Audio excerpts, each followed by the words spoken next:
Douglas, and I just asked if he would be joining or not, just to confirm with him, and if he's going to need us to stay or not. I know that usually he can he can watch these recordings at his own time, but just double checking if he still wants us to stay within this meeting, to stay for the recording.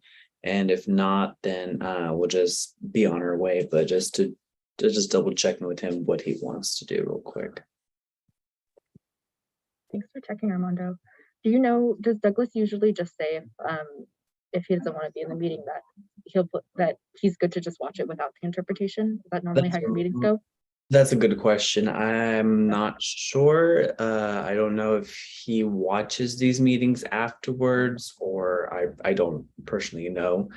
But if he wants us to stay and record the entire meeting, we can do that.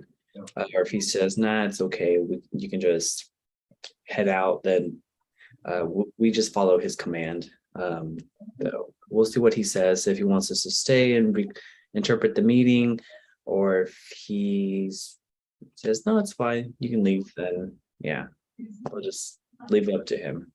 Perfect. Thank you both. And just to confirm on our end, is it helpful to spotlight both of the interpreters if they stay for the duration so that it actually appears in the recording? Or does it, yeah, what's the best way to make sure that you're showing up? Yeah, that way. If yeah, exactly that. Just spotlight one of us, so that way one of us will be in the interpretation as well, or in the presentation. And because if it's not, then he'll just get the audio, but he won't get the interpretation.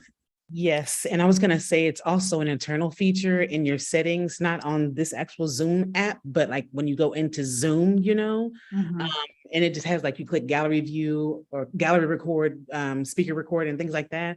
As long as you have like gallery, I think gallery and another, I know gallery for sure picks up the interpreters, but I had an issue where it only picked up audio one time when I did have them spotlight. So I think it's an internal feature as well. So just a FYI. Thanks for letting us know, Monique. I will definitely just look out for your messages on Slack. Oh, no, sorry, not Slack, on Zoom, to make sure to start the spotlight if that's needed. And I have gallery view enabled and I'm the one recording right now.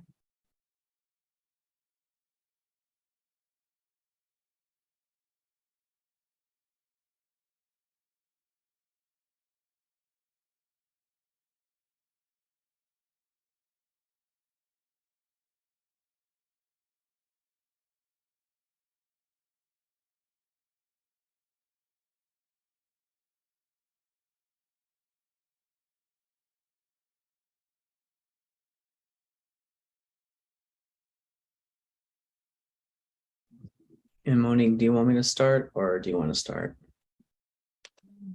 That's a good question. Have you experienced the meeting before? Yeah. Would you mind starting? Yeah, we can do 20 to 15s. Let's do 15 for now, and then if it's like very light info, then we can just do 20 and yeah. Sweet. Thank you.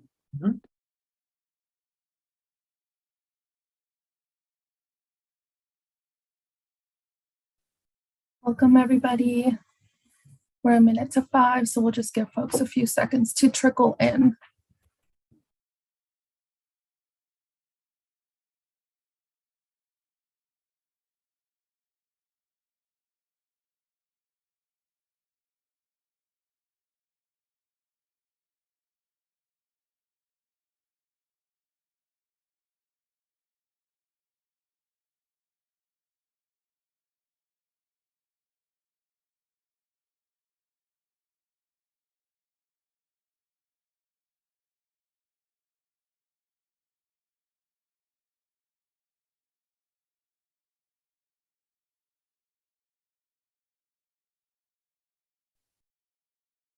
It's 5 o'clock. Should we go ahead and get started?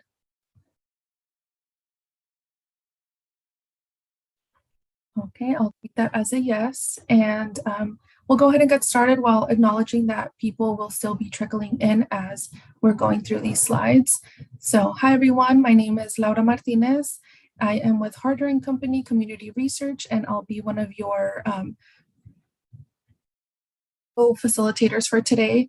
I am accompanied with Gabby Magaña and Dr. Amy Ramos, and they will also be co-facilitators, so you'll be able to hear from them as the time goes by. As always, we want to thank you for your commitment and your flexibility to attend these meetings. Your energy, efforts, time are super appreciated and very much acknowledged. So with that being said, we'll go through and we'll walk through the meeting logistics.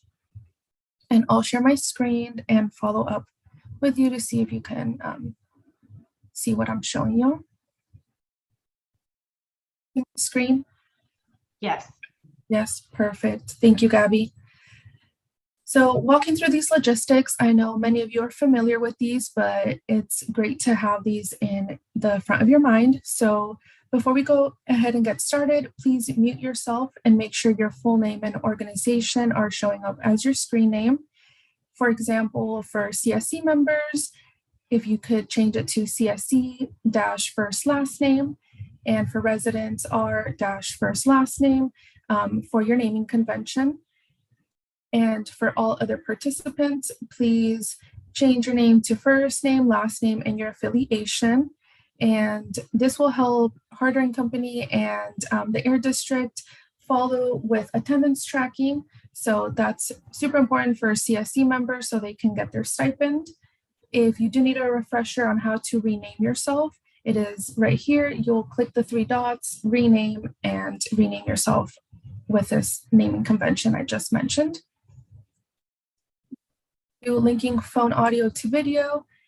If you need to change to your phone, if you are joined by a laptop or your desktop, you can click this arrow right here, switch to phone and audio so you can link yourself to that. Once again, please change your screen name to the following convention: CSC members, CSC-first name, last name, residents, R-first name, last name, and all other participants, first name, last name, and your affiliation. And friendly reminder that Harder & Company may update your screen name during this meeting for attendance purposes, and you can also contact us directly. Again, that would be me, Laura Martinez, Amy Ramos, or Gabby Magaña, and the Air District will also be able to help with that if you feel more comfortable reaching out to them. Following with virtual meeting etiquette, please stay on mute unless you are speaking or planning to speak, and use the star or asterisk, however you refer to it. So star asterisk 6 if participating by phone, and please raise your Zoom hand to ask a question during a presentation, question and answer, by using asterisk 9 if participating by phone. Residents in the stipend program, please make sure you stay for 75% of the meeting so you can be eligible for the stipend. That is 90 minutes for a 2-hour meeting, and since we started at 5, you will need to stay until 6:30 to be eligible for that stipend. And please state your name before sharing a comment to allow for smooth interpretation of our conversation.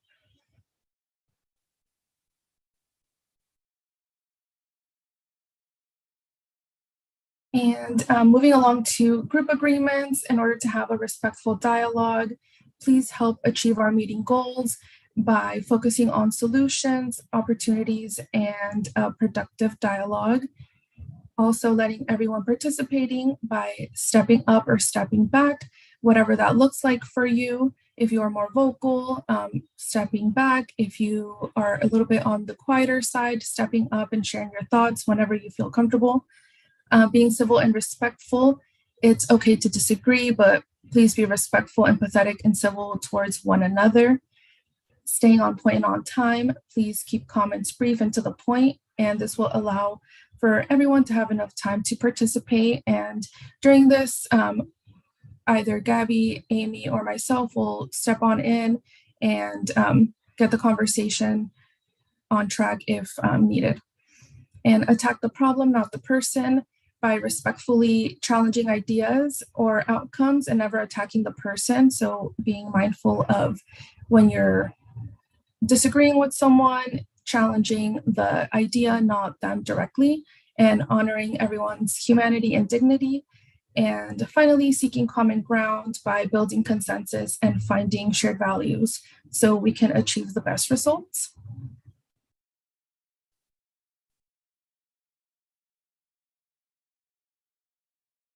And with the agenda for today, we have been partaking in welcome and introductions. We'll review the action items tracker, our annual report update, followed by an in-depth subcommittee update, which will take a big chunk of the time. And then we'll transition to standing agenda updates. We'll wrap up and talk about next steps and leave some room for public comment. So with that, I'll go ahead and stop sharing my screen.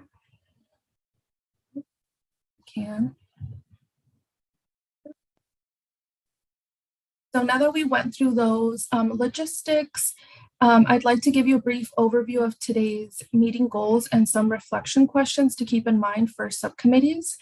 As I mentioned in the agenda, we'll be focusing a big chunk of the time on the subcommittee updates because during last month agenda setting meeting, members really emphasized and voiced how those updates were needed. And so today we've dedicated some time to provide everyone with those details. During these updates, each subcommittee will be answering some questions and sharing reflections with the group. And I'll go ahead and put these questions in the chat.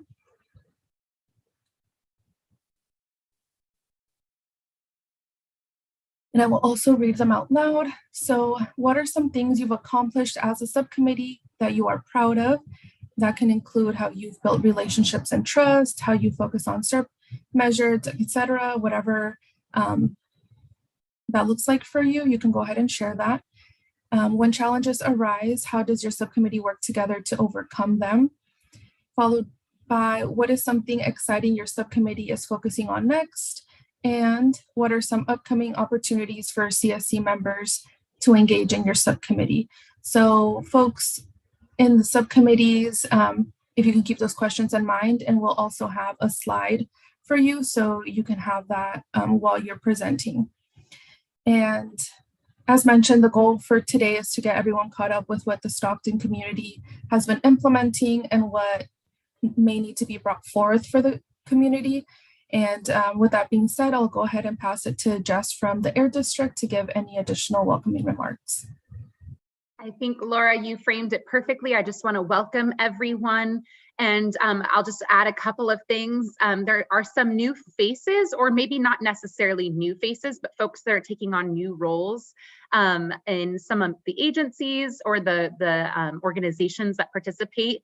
So if you wouldn't mind, if you're new to this meeting, or if you're taking on a new role, if you want to just drop in the chat kind of who you are, maybe reintroduce yourself to the group, that would be lovely. And we'd really appreciate that. And maybe we can save time at a separate meeting, maybe to kind of reintroduce some new folks and kind of get reacquainted with one another. I will also just note that, of course, we do not, as you've probably seen on the agenda, have a co-host, but really you are all our co-hosts. The subcommittee section is really about you all providing updates, especially those that are the co-leads or really involved in the subcommittee. So we're really looking forward to today. And with that, I will pass it back to Laura.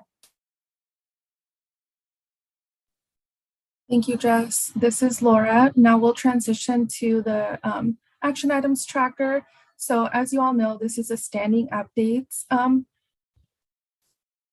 my God, this is a standing agenda update. So Stephanie, if you can go ahead and take us through and share your screen. So again, this is so that the community can see what the Air District has been up to and how they've been implementing some of the ideas, some of the concerns that you all have brought forth for the CSC meetings. So I'll pass it along to Stephanie. Thank you, and good evening, everyone. My name is Stephanie, and I'll go ahead and share action items. And again, this is just a routine check-in on some of the actions that have come out of previous meetings. Particularly, I'll focus on just the previous meeting, but happy to take any questions on any of the items. So as usual, I'll start from our main page. And from here, just in the corner here, these are our running action items. And they are broken up by our pending items and our completed items. And I'll go over the most kind of recent pending items that came out of our last meeting that we're still working on. So these first two that came out of the last meeting are both related to updating the CSC roster and then also completing the renewal form. And I think as many of you know, we did go through this process of completing a membership renewal form, and we thank everyone that did submit theirs. There are a handful of folks that we're still working on to get that form completed. And once that's all set, we'll plan to post a new roster. And like Jess mentioned, we have had some changes in membership as well. So we're hoping by next month, we'll have an updated roster posted on our website. And I'll move on down to our completed items. So there was an item related to opportunities to support indoor air research opportunities, to support indoor air with air purifiers. And just generally, this is going to be an ongoing item and a commitment that the district has to continue tracking ongoing research. And we will definitely inform the CSC of existing research outlining the air quality impacts of residential wood burning. Another item that not necessarily an action for the air district to take on, but it is kind of noted a decision that the CSC made, is the CSC did vote to move $115K of Serp funds to residential wood burning. And so that measure now is funded at $415,000. And finally, the Air District will present Serp amendments to their board and share updates with the CSC. And again, this item was also related to residential wood burning. And we are happy and excited to share that the district governing board did approve the CSC recommended enhancements for the wood stove changeout program during the September meeting. So those are all the updates that I have for today. Does anyone have any questions about these?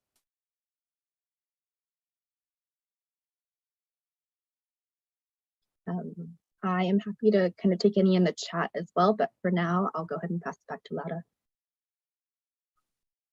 Perfect. Thank you, Stephanie, for that update. This is Laura. Now we'll be transitioning to the annual report update. So the annual report is a way for the Air District to provide you all with the resource to understand the current air quality reality in Stockton and communities partnering Stockton, and to hold them accountable for their actions. For today's meeting, Jessica will be reviewing the annual report draft, including the annual enforcement report, while soliciting CSC feedback. As we're listening to this update, please ensure you ask questions for clarifications and feel free to interrupt. And again, want to emphasize that this is a draft, so we'll be working on it together to keep you updated. And I'll pass it along to Jess. Thank you, Laura. As Laura mentioned, this draft annual report was actually, we sent in an email to you all just to give you a preview. Hopefully, if you had a chance to take a look at it, you might have feedback for us now, but we did want to save some time during the meeting to take any feedback, or at least for some of you, just walk you through where to find the annual report. For the most part, there shouldn't be anything new to you all who have been really involved in the process in the annual report. It's the same information we've published monthly in terms of updates on all of the different measures that we're tracking. It's the same information you get in the quarterly updates about enforcement. But really, it's a chance for you all, once the report is finalized, maybe to share with others all of the work you've done over the past year.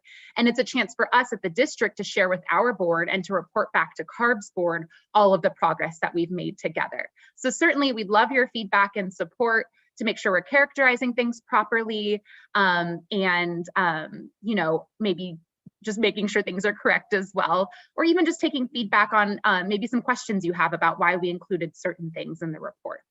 So I'm going to share my screen, and the screen I'm going to share, especially for those of you that are new or at least newer to the process. This is the main Stockton AB617 screen. Can I get a maybe from Laura or Stephanie, who I see a thumbs up that you see my screen? Awesome. All right, so the main Stockton page, you can actually find any report that we publish here in the Reports and Document Archive. So here, now that we have so many reports, we're going to start cleaning this up and organizing it a little bit differently for you all. But you can see all of the quarterly and annual enforcement reports and the annual report, which is the one that we're going to go over. You can also see last year's draft and then the final one that was amended after we worked with you all. So I'm going to first go into the Serp annual report. This big document does also include the enforcement report. So the one that's also separately listed, because it's technically all one report, we compiled it into one document. So just as a kind of brief overview, I'm not going to spend too much time. I know it's not very fun to go through and scroll through a large document while you're watching on Zoom, but I'll just share with you that the first 2 pages are really a high-level overview of just generally the district's AB617, or really the first half page is general AB617, then just general progress that we've made in Stockton. And as you go through the report, you'll see a lot of things that might look familiar to you if you're familiar with our Serp, especially if you were on the committee, as many of you were when we developed the Serp. So certainly a history of what Stockton, kind of what led us to being a 617 community, some of the engagement efforts that we've gone through the past year. And then as we go further, it's much more detailed in sort of how the Serp measure prioritization and implementation is going. So as you'll go scroll through, you'll see there's different tables that sort of quickly summarize at least the high level priorities based on that prioritization exercise we did last year. But then at the end of the document, you actually will see a table much like this for every single measure. Again, this is no different than the measure you see, or than the table that you see month to month if you are tracking on the monthly basis. But it might be a good way if you are curious, maybe it's been a while since you've checked in on how some of the measure progress is going. You can at least go here and kind of check in and see, for example, urban greening. We do have an RFP. It was originally open through October. We will actually provide an update later on in the meeting about trees. But you can see here just generally, really quickly, what the allocated funding is, when we expect to award a contract. And the same is true for all of these. In this particular case, as another example, the CSC actually recommended reallocating funding from a particular measure. And so there's an update as to what the CSC decisions were. We also summarize kind of in graphical form, which I believe is new to this group, just sort of what our targets are for the Serp measures, especially as we move forward. A lot of you are in some of the subcommittees with us that we're working on moving forward really large measures that will hopefully yield a lot of reductions. This is just a way to show you really what those targets are and really what we're working for. So hopefully you got a chance to see some of that. Finally, one thing I'll just highlight, but again, I'm happy to go to any page if someone has specific questions, is near the end of the document. We had generally had just sort of a summary of health impacts of local air pollution. We recently added this new section about tracking recent research efforts. And this is not comprehensive, but we feel a high level summary of some of the priority projects that many of you are involved with, but certainly involve the Stockton community. Some of them we've heard progress updates on. Many others we're happy to bring the researchers to you to hear some progress updates. But here again, just summarizing 3 specific studies that we feel should be highlighted in this report to share with your community and with our board and with CARB, all of the work that's going on to support really all of the work that you're doing. Finally, there's 2 sort of appendices. One is just that progress tracker. It's really big on my screen because there's a lot going on in here, but it's essentially a really comprehensive update. So if you are ever curious, we do update this once a month, but this is, if you want to share with someone, look at all of the things we're tracking, you can certainly give them the attachments. And then Appendix B is the enforcement plan update, which again, as if you were involved with us last year, is a list of all of the facilities, all of the, sorry, I'm just changing my screen here. All of the facilities, all of the enforcement efforts. I'm actually going to jump back in the main part of the Serp. We actually have a summary of what that enforcement section is and what's going on in that enforcement section. So the number of facilities, the number of complaints and inspections and violations. So just really a good effort here to report back to you all of the different commitments. So with that, I'm going to stop. I'll certainly, maybe I'll keep sharing my screen in case there's questions and I can pop over to. I did see a few chat things happen, and excuse the dog or maybe even the child in the background. I'm at home with no childcare right now. But I'm happy to take questions or comments, or even pass it to others to help answer more detailed questions. Can I ask, this is Miguel Guillen on the line. Hi, Miguel. Can you remind us, are you, I'm not sure, are you a member of the public? A resident?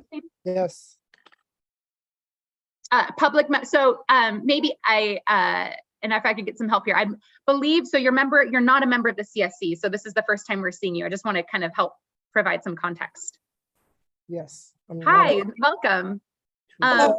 I'm sorry to interrupt, Jess, but can I just interject that Miguel and Katya are Stockton residents that I've connected on with their tree planting efforts, and they're a very enthusiastic grassroots effort. I so appreciate that. Thank you for that context, Margot. And I think we definitely have room on the agenda today. So typically, just for context, we usually take like CSC member comments first, and then kind of have public comment at the end of an item. But if I don't see objections from other CSC members, I'm happy to take a question or comment from you and welcome you to the meeting. It's the comment on the page number 12 of the draft. What does number of units mean? Does that mean? Yes, I'll go to page 12. Great question. So number of units is number of units of a specific thing. So in this particular, so for example, if we were to do air filtration in homes, IAQ1, let's do a one that's a little bit easier to understand. So dry clean vehicle replacement, the target is 100 cars. So we try to define the unit type here. So for another example is EV charging stations, the target is 15 chargers. The target for trucks is 50 trucks. Does that help answer your question? So in regards to trees and urban greening, I see there's 2. So that's, what is that? Yeah, so that's 2 projects. That is a little bit more general. We actually have an RFP. Sorry, I'm going to bring my daughter up here because that's what's happening. We actually have an RFP out. I know we're not gonna. There's no baby right now. We actually have a request for proposals that we just re-released because we didn't have original applicants to the first request for proposal, and that's where I think with the subcommittee we'll start to define. Essentially, since you guys are familiar with projects, vegetative barriers and urban greening, we just essentially say we have an allocation of $1 million to do each of those. And I'm happy to have, Stephanie, can you drop in the chat some of the information more specifically about what we're looking for in those projects? Thank you for clarifying my question there. Appreciate it. And thank you and welcome. Thank you to Margot for bringing some engaged residents. We love it.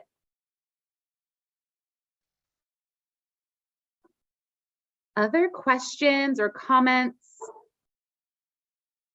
While you're thinking, because please be thinking, I just want to provide a little bit more information. We are taking this to our board. Maybe I'll stop sharing while folks are thinking. We are taking this to our board during what we call our governing board study session, which is a 2-day board meeting, November 9th and 10th. So we will be publishing it about a week before that. So really we're looking through the end of October to hear your comments, and we'll send an email to remind you. So there's still lots of time.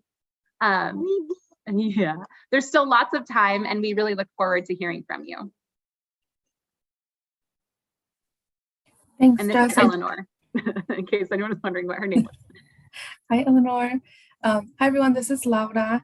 I do want to read some questions in the chat, and even though Stephanie answered them, just making sure we vocalize them. So this is from Miguel and Katya. How do we get air monitors for residents? Followed by another question, how do we apply for urban greening and vegetative barrier opportunities? To which Stephanie answered that they'll be answered during our public comment, and also have the opportunity to discuss the trees question during the subcommittee update item. And Debbie also asked a question, yes, about the trees and vegetation community report. So just wanted to go ahead and vocalize that for everyone, that we are keeping track. Are there any other questions for Jessica, or any questions for Jessica to note?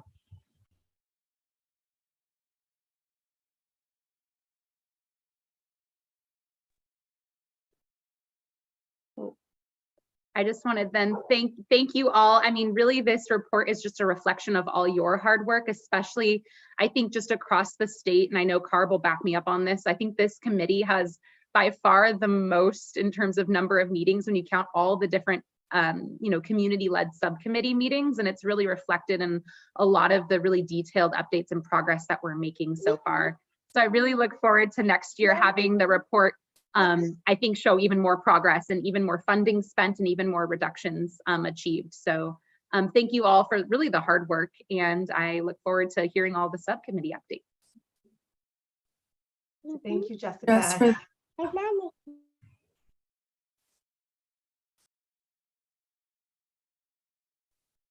So sorry, Amy, I was going to read, well, thank you, Jessica, and I was going to read Gabby's comment of the, excuse me, collect callers all the time around the clock.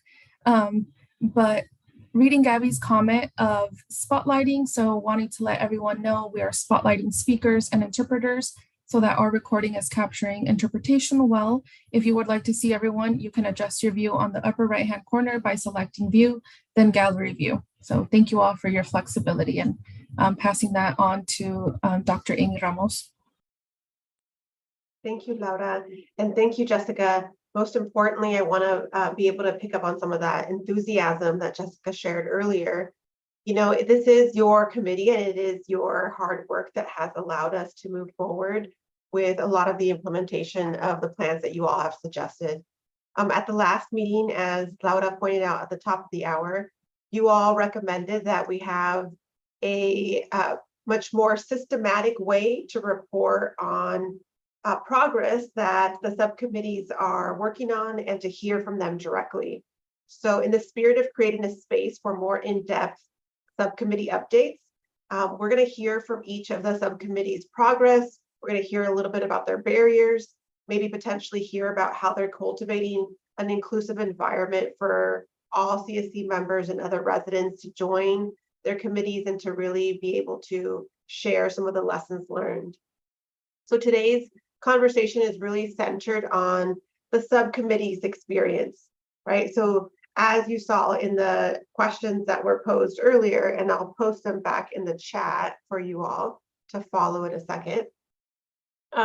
We really want to hear directly from the subcommittees on your own experiences and your own collective learning, right? So we're happy to hear about your accomplishments, while at the same time also starting to normalize that experiencing challenges as part of a subcommittee is completely normal, right? We know that it takes a village. We know that it takes collaborating with multiple sectors in order to overcome some barriers. So as we are going through each of the subcommittee updates, please keep in mind what questions you have for folks so that you can be ready to ask questions from their updates. Even though they're presenting their own lived experience and their own milestones, we want to make sure that we provide space to the rest of the committee to ask questions.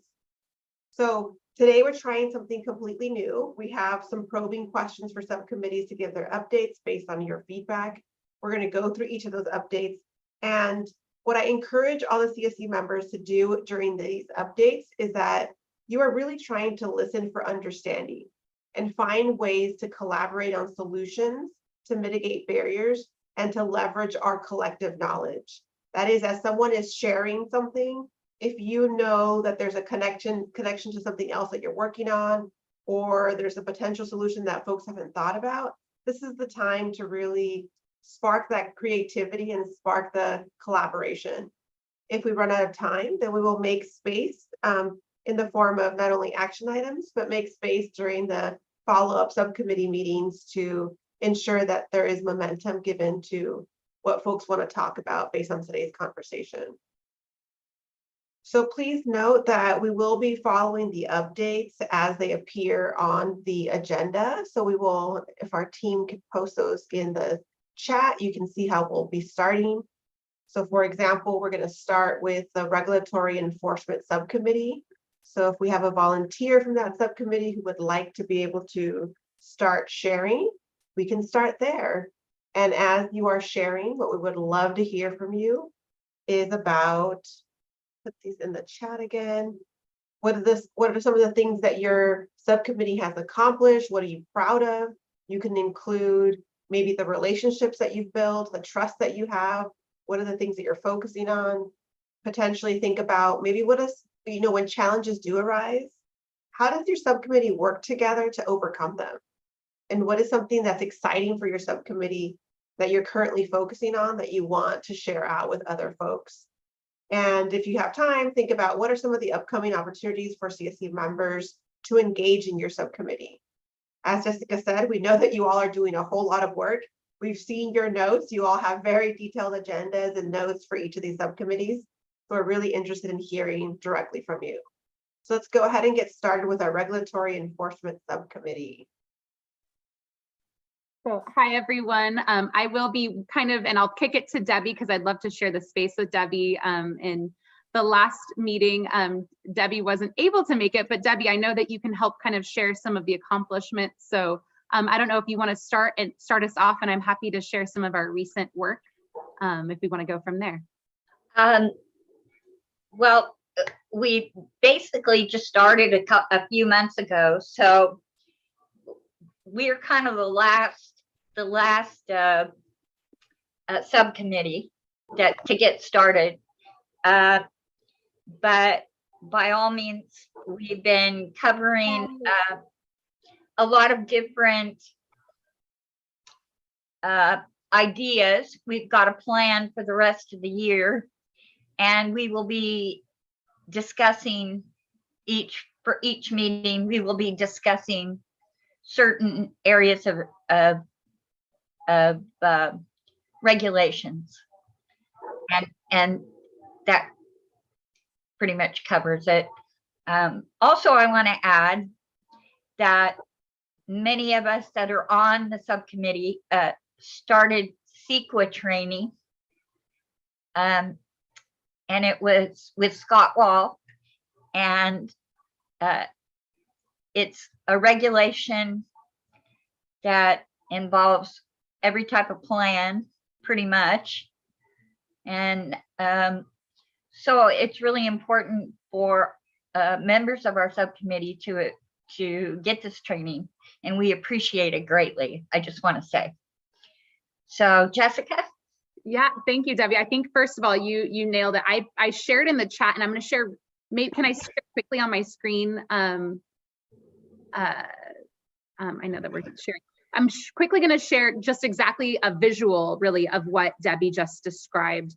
Some of the work that we've done in the subcommittee. I just dropped in the chat. Oops, I think you're seeing my ridiculously messy. There we go. Okay. Hopefully, are you seeing the Jamboard? Yes. So this is maybe too far zoomed out, but I did drop a link in the chat, so you're welcome to go and zoom in and play around and click on the different slides to see some of the notes for yourself. But really, to Debbie's point, we do have a schedule. We're a little off in terms of which month we're doing it, but this is the general schedule as we find time.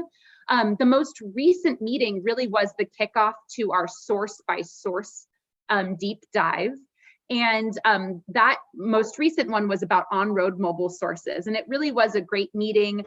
The meeting really was to highlight some community work that's going on with some community members, some community organizations, some youth advocates, all in conjunction with CARB, and really targeting, in this particular case, heavy duty truck traffic in and around the Port of Stockton. And so we had a really great deep dive on that and had some great actions and really a lot of great questions that I think bled into our heavy duty truck subcommittee discussion. And so you can see here, or in the link that I dropped, I'm not going to keep sharing my screen much longer. If you are interested in joining us, we'd love to have you.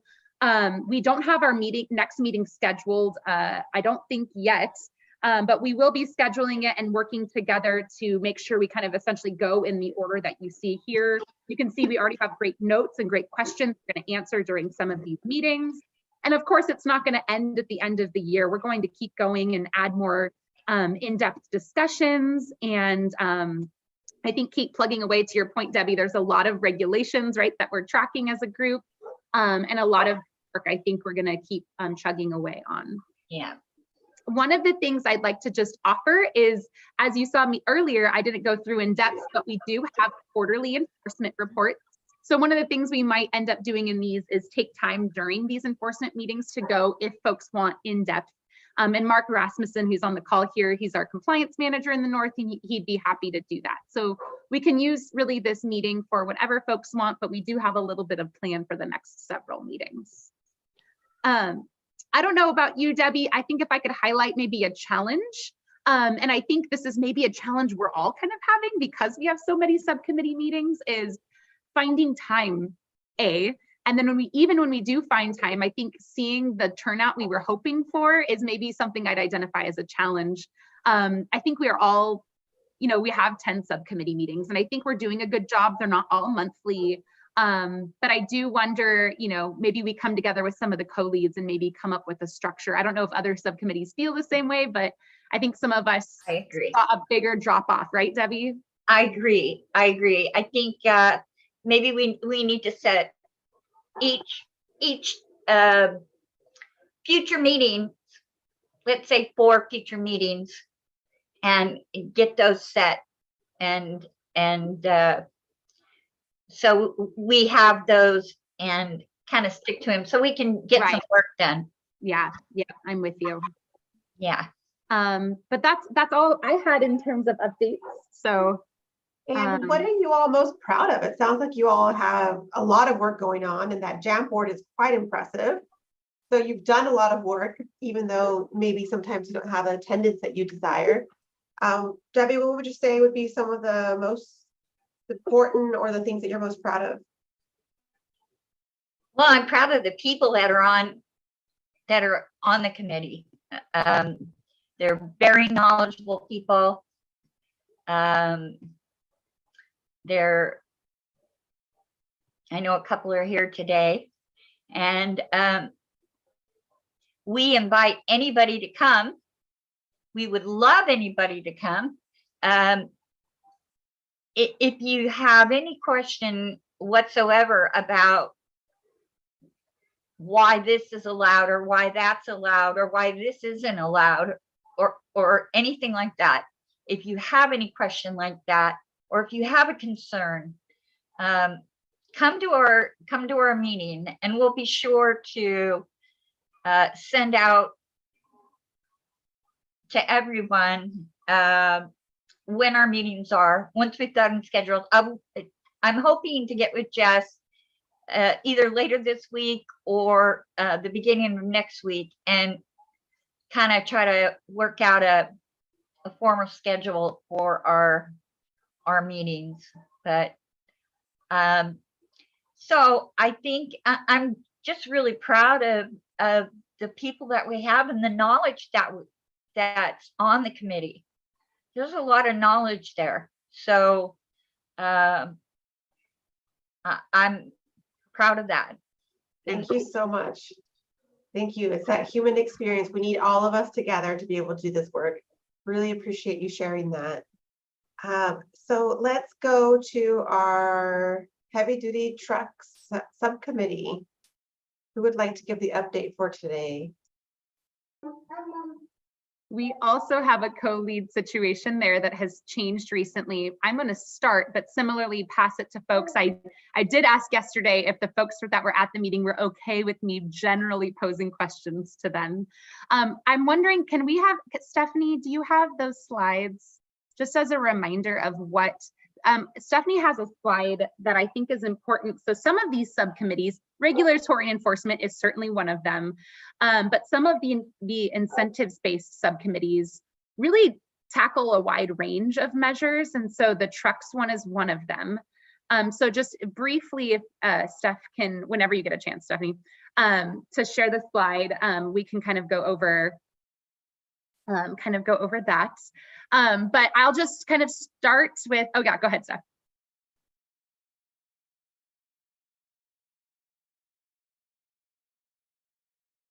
Maybe. Sorry, y'all, I'm experiencing some errors and no, it's okay. Don't worry. It's really, it's totally unnecessary. It just was a visual. The sad technical way of sharing the PowerPoint not on PowerPoint mode, but I'm that's totally okay. I do that pretty regularly, sometimes just because I'm forgetful. Awesome. So if folks want to take a look, this is just a quick reminder, we're just going to share it for a second. This is actually what the truck subcommittee will cover over time. As you know, if you've been to subcommittee meetings, they're shorter. So not every meeting is really a chance to touch base on everything. And for the most part, our discussions have centered around the top one by far. And then I'd say the second one, so that the replacement of heavy duty trucks is the most, and then heavy duty truck rerouting study is probably the second most we've covered in the first few meetings that we've had. And so you can stop sharing your screen, Stephanie. I'll just kind of share briefly that our most recent meeting really centered around a discussion based on a question we had the meeting prior. And the meeting prior was essentially who is eligible for funding, especially folks who maybe drive heavy duty trucks that are about to be no longer allowed on the road, meaning the truck and bus rule as outlined by CARB requires them to have already in the past changed their truck over, or in the future, really, really soon, like literally in 2 months at the latest, turn their truck over to something new. And perhaps those folks have yet to get a new truck. Can we pay for them to get a new truck after that date changes? And right now the answer is, I mean, per the original kind of the statewide incentives program that we're operating under, the answer is no. But we had a really good discussion of how do we get to yes, right? And how do we make this an equitable program, and we had a kind of discussion on exactly what that could look like.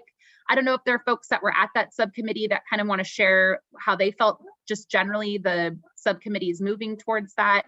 But I'll just say we kind of have a really great path forward of trying to do some outreach and get an understanding of what the truck kind of universe looks like in the area we're trying to target within the community, while also working simultaneously on what we call a project plan, as many of you know, on working with CARB to make that answer yes, right? So we can get some folks the funding that they need, especially these small truckers. I would just say, or maybe I'll just stop there, and I'd love if there's anyone that was on that subcommittee that wants to share. I definitely don't want to be the only one providing the update unless you all are. Margot, I see Margot, please. Yeah. I sat in on the committee yesterday, and was it yesterday? I don't know. And did miss a portion of it with other Zooms, but I think there's going to be a bit more discussion about how we move forward. I know there is. And it's interesting trying to think of the dilemmas that we face with how to deliver on our goals. And it's exciting to hear what we're doing, but we have more work to do. So it's a good meeting to participate in, and we'd love to see you all. One of the challenges that there is that while there are electric heavy duty trucks, there aren't very many models just yet. They are coming, but they aren't there just yet. So hopefully soon. That's all. Thank you all for that great update. Now any questions before we move on? I'm looking at the chat. I see your question about trees and Caltrans, Miguel and Katya.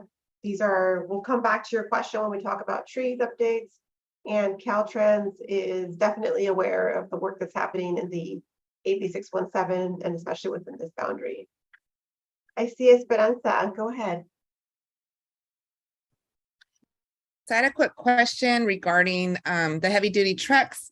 So in terms of that 2-month component, for them to trade up, because what Margot just mentioned is an issue, right? Because I know we're working on the whole thing with Frito-Lay, and we don't have that truck delivery with Zansef from Tesla.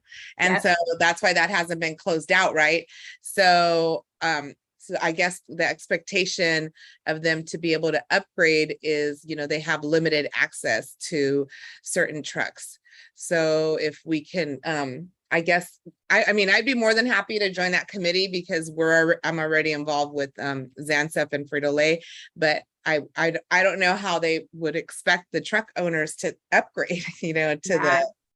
into like the new, I know that there's newer and those that have like less emissions, but I think like if you're going to upgrade, then, you know, you'd want to get the full incentive to go electric. Right. I'll couple of things, just high level. One is that it's 2 more months for anyone who isn't yet in compliance with the 2010 standard. So anyone who has a 2010 or newer truck will have much more like they have, you know, the rest of the Serp to get into. Now, granted, to your point, it's like still 18 months to get an electric truck and we still have funding deadlines, which I also think is a challenge we can highlight. But yes, to your point, and really to the point of the committee member in particular who brought it up, it's really the discussion was specifically around the owner operators who have yet to be able to afford to upgrade even to 2010 or newer diesel trucks, let alone electric or natural gas. So we would love to have your expertise and your insight, SB.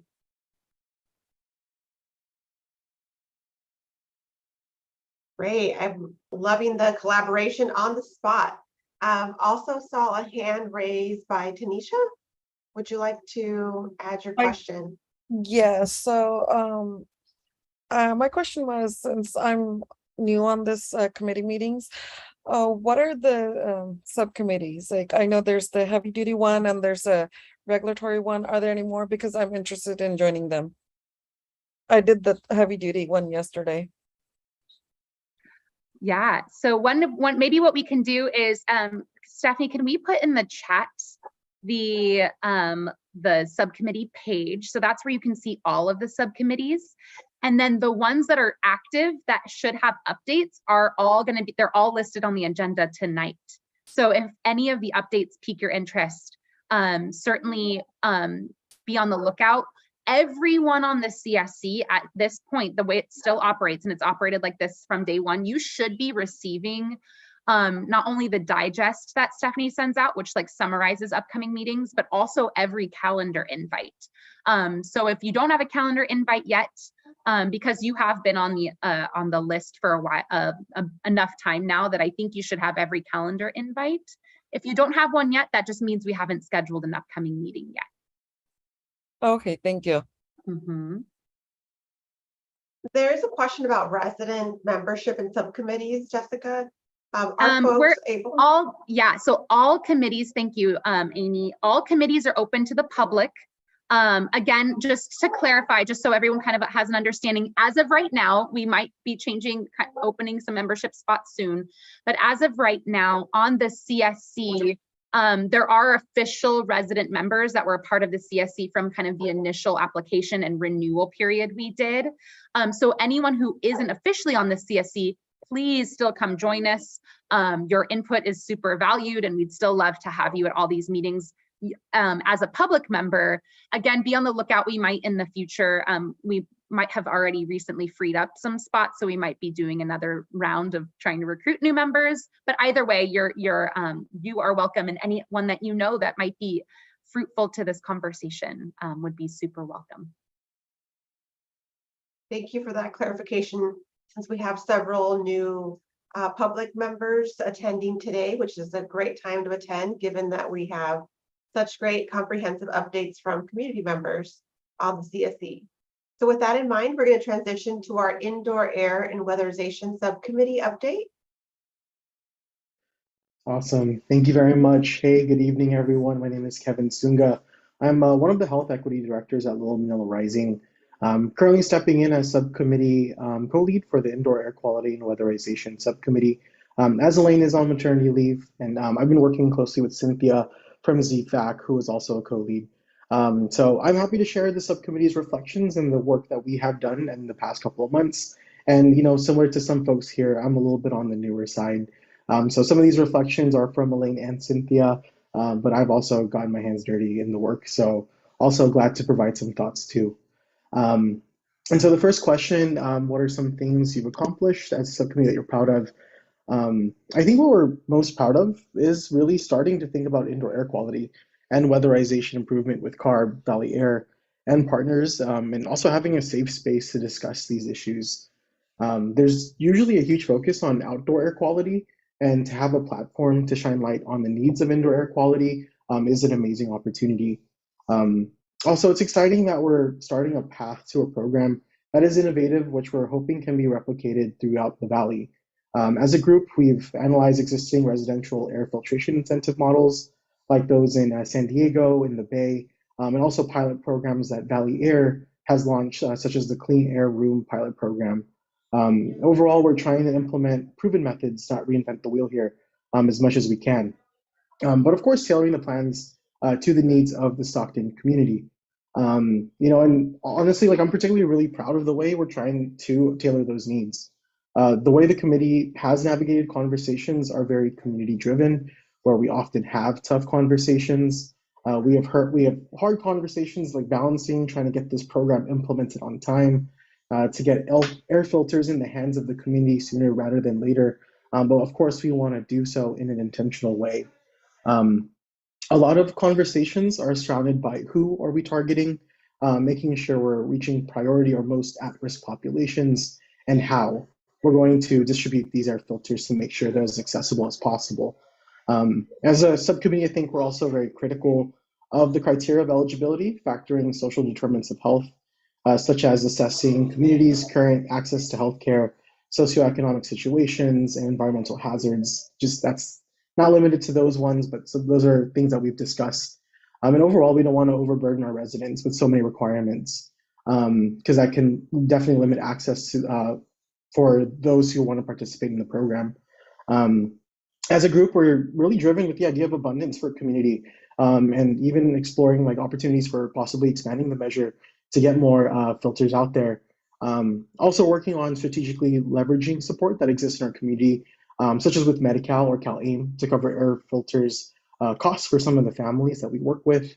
And we're working really hard on deciding which filters we're going to move forward with. Keep in mind cost-wise, like we can afford to distribute more and provide cleaner air for multi-generational households, not just just rooms. And going to partnerships, partners, agencies, and residents, we all come to the table with different perspectives and experiences. And I think that's the rewarding part. It's getting feedback from everyone. With everyone, we foster relationships with each other. And in the process, this project is going to be as community informed as possible. And for me, definitely, proud of the strengthened partnerships with CARB and Valley Air, and also other CBOs like CVAC. For me personally, I'm newer to AB617 Serp work, so it's been an amazing learning opportunity and seeing policy being implemented and working on an issue that affects not just one area, but the whole city and even the whole county.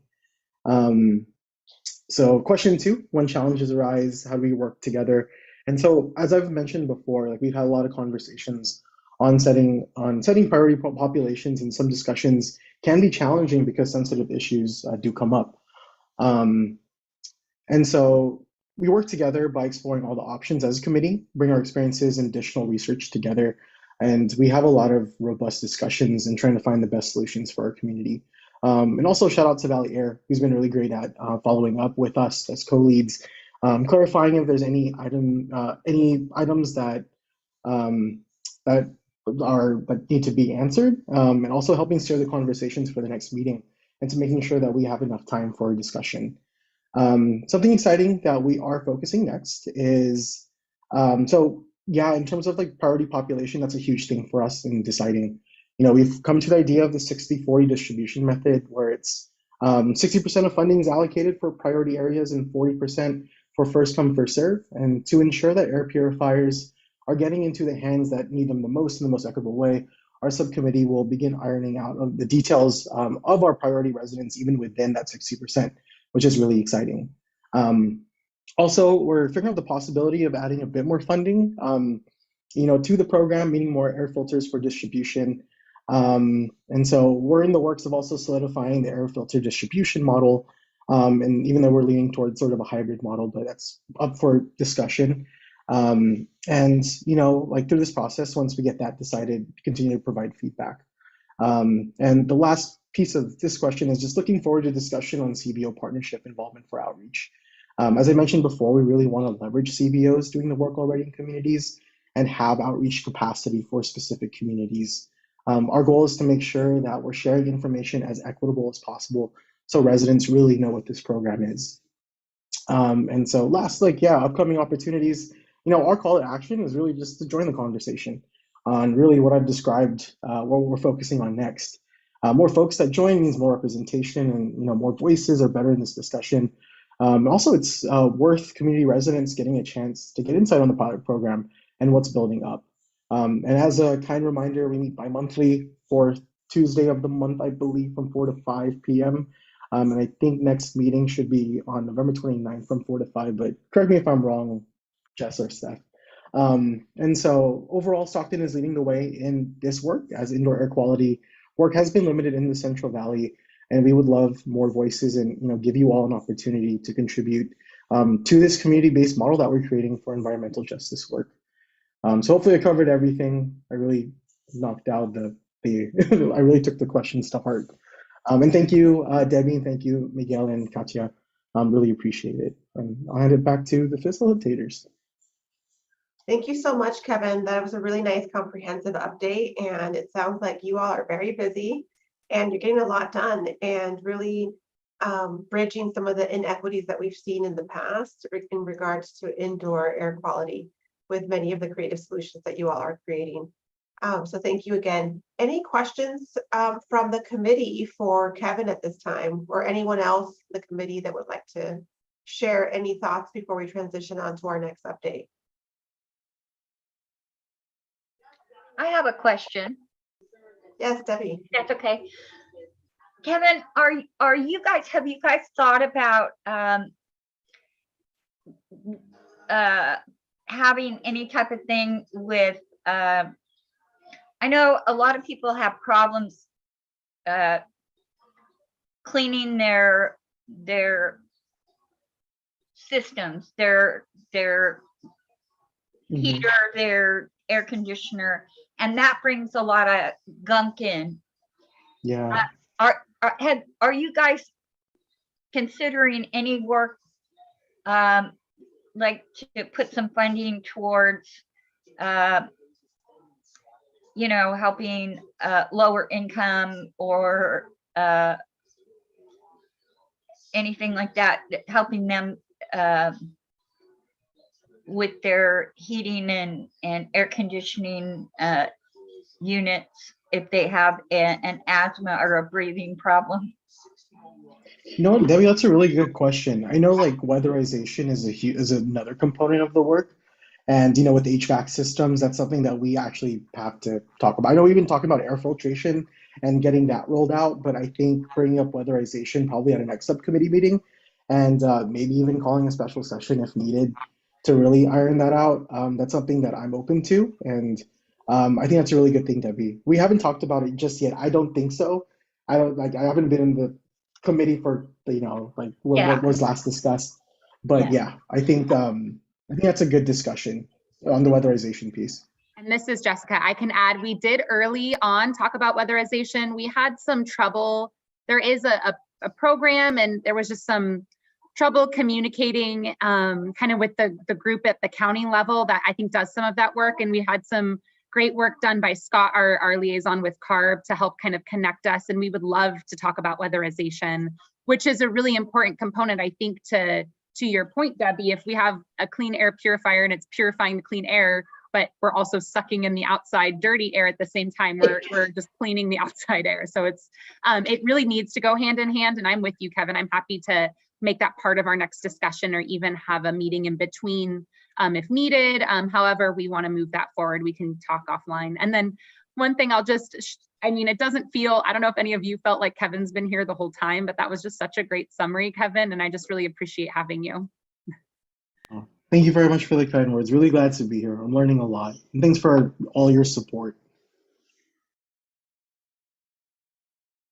Thank you so much, Kevin. And I just want to lift up one thing that you noted that might be an opportunity for other committees to think about. You mentioned potentially having a special session, right? One dedicated for one particular topic. a subtopic within your subcommittee. That is definitely something that folks can consider while you are meeting as part of your subcommittee. Thank you so much. So let's transition to our EV mechanic training subcommittee. Let's start with some of the things that you're most proud of.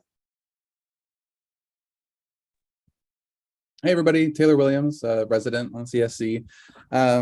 Yeah, so I mean, to start with what we're proud of, I'm proud of the level of detail that we've gotten into with like a lot of the partners that we've talked to. That includes Delta College and Valley Can and County Office of Ed, and yeah, just like I appreciated how much they've showed up with like answers to our questions, and also to others folks on the subcommittee, and especially Ed, the other co-lead, who have just like come and asked great questions and provided great ideas, and of course to Air District and to CARB as well. So I've really appreciated that. In terms of challenges, I think the main challenge that we've been running up against consistently is just finding an operator, right? Like the curriculum seems to be around for EV mechanics training. Valley Can is up and down the valley providing the curriculum for it. They have placed at least one of their programs and potentially two at Delta College. And it's just a matter of like finding the right fit for like who can best use the funding itself. So that's like something that I think the reason we've had to get into so much detail is just like being able to like figure out who like the best operator for it is. So there are, that goes into our next question, is like what we're focusing on next is like what's the best way to spend dollars down if we like are still struggling to find the people who are to spend them. So that's still an open question, and brings us to the fourth question too, which is want to debrief with the Air District, of course, after a couple of conversations, and figure out the best course of action before putting together the next subcommittee meeting, which is not yet scheduled, but that's something that we'll look to do in the coming weeks.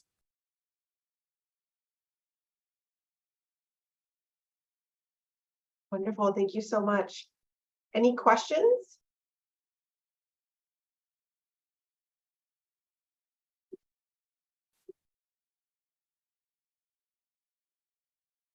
Thank you for that comprehensive update. I'm interpreting the silence as no questions for now. One question in the chat, Amy. Oh, Asking Taylor if he can clarify operator. perfect. Yeah, essentially who is actually teaching the curriculum. So I mentioned Valley Can's name, Valley Cleaner Now, and they do a lot of work with like the incentives program for electric vehicles, but they also do workforce training for electric vehicle mechanics. So they write the curriculum, hold the curriculum, and place it into like community colleges and high schools. So those community colleges and high schools would be examples of operators. Oh, hi. Yeah, this is Katja. In the Midtown Victory Park area, we have many neighbors that would like air monitors. Can we hear from you guys on that? The possibility of acquiring air monitors. Right. So I wonder, go ahead, Amy. I was just going to say, Katja, thank you so much for the request. We will come back to that during our public comment. Right now, air monitors don't fit in within the EV mechanic training subcommittee. So we can come back to that, and that's definitely something that we can talk about. Okay, good. Thank you. And I do also want to acknowledge the comments that you all have shared in the chat. So as some of you folks have noticed in the chat, we do have several questions for Miguel and Katja. We will be bringing those back up when we're discussing those items as a committee. And in addition to that, want to reiterate what Scott has added, giving credit to Kyle with the CARB's incentives team, who did most of the heavy lifting to connect everyone to the low income weatherization program. Thanks, Scott, for doing that. And Debbie, did that answer your question, or would you like any follow-up? Okay, we're good. All right, thank you so much. All right, we're gonna move on to our outreach committee, who's been doing an amazing job. We see a lot of new faces tonight. We're seeing public members attend. We're seeing new members as part of Stockton. Would love to hear what else the outreach subcommittee is working on.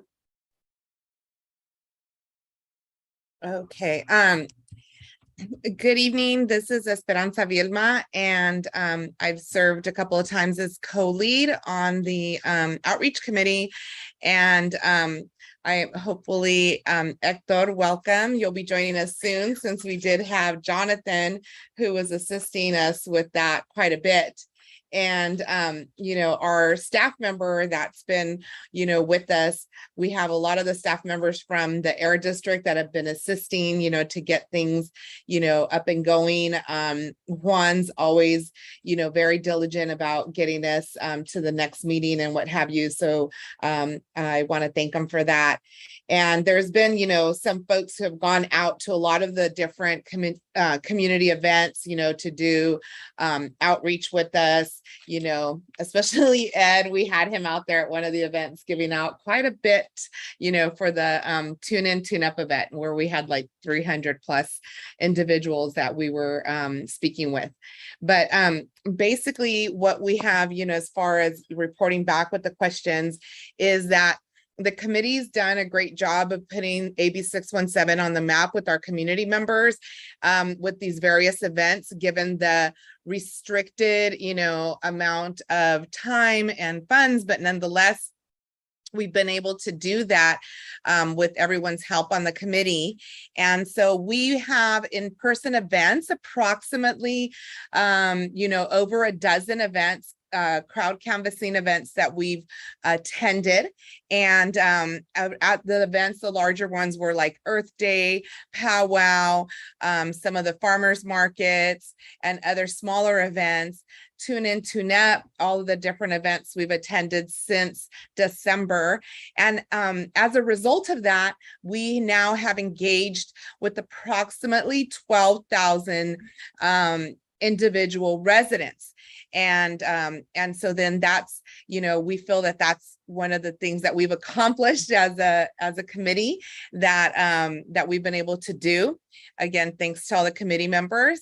And then another thing in terms of challenges, the next question, how does our subcommittee deal with that? Well, what we do is that as a challenge arises, as far as outreach, we don't have any challenges, by the way, with our subcommittee. Everyone's great. And we have a lot of folks that, you know, are very effective as far as communication. So we have no challenges within the subcommittee, but challenges, what we do is we brainstorm them. We try to find out what the best solution is and see whom has contacts, you know, with wherever it is that we need to outreach, where there might be some restrictions. And again, Jonathan was really good about reaching out to folks and being able to get some of those contacts that we may not have had. So we've done, you know, a lot of that. So that's in terms of challenges, the only thing that we do, and then we resolve it by brainstorming. And as far as something exciting that our subcommittee is focusing and working on, so we're working on a tracking method to be able to capture outreach effectiveness through data. And so we hope to provide that very soon back to the steering committee here. So we're trying to work with several entities on seeing how we can best track the data as we engage with individuals. We've done some door-to-door as well, but basically have that information, not just, you know, for the subcommittee, but for the district and for potential use as we move forward on the effectiveness of this outreach with, you know, having a university work with us as well. So we'll be doing that call out as well. And that's what we're excited about, because we, you know, we'll be geeking out on all of that data-driven effectiveness at the end of the day to be able to deliver that to you all. And so some of the opportunities next, if anyone wants to join, as far as the outreach subcommittee, our next meeting is going to be on Friday, October 14th at 2 p.m. And so we invite you all in terms of any outreach plans or any kind of additional assistance that you all may need. Please make sure to get that to us so that we can then help with the outreach as we move forward with the overall AB617. And then that's basically where we're at. And as far as like today, I don't think anyone's announced. I'm a little like all like geared out because we had clean air day today. So we had our run for the sun event. So hopefully somebody, all of us engaged in some kind of outdoor activity. But again, thank you all, and thank you to the staff and to the other members of the community of the committee who are members of the community as well, who were able to assist us with a lot of the outreach efforts. And we're moving along and getting everything going. So thank you again.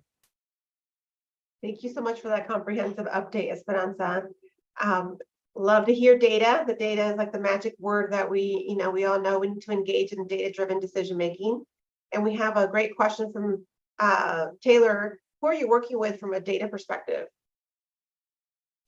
So we've been working on the Tune In, Tune Up event with Valley Clean Air now. And so they have Salesforce. So that's one of the potential uses we may have. We ourselves, EJCW, we work with the PDI system. So then that's another way we've engaged with residents for the door-to-door component. And that's where we're at as far as engaging on the data end of it, because obviously that's a costly thing. So then we're trying to do it as cost effective as we can. Wonderful.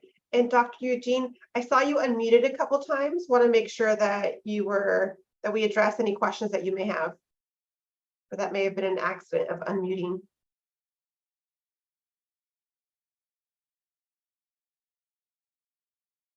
I'm taking that as a accidental unmuting.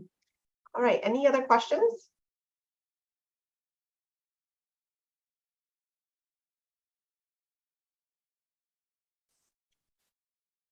All right, well, that takes us to our next subcommittee update, our HAB subcommittee update.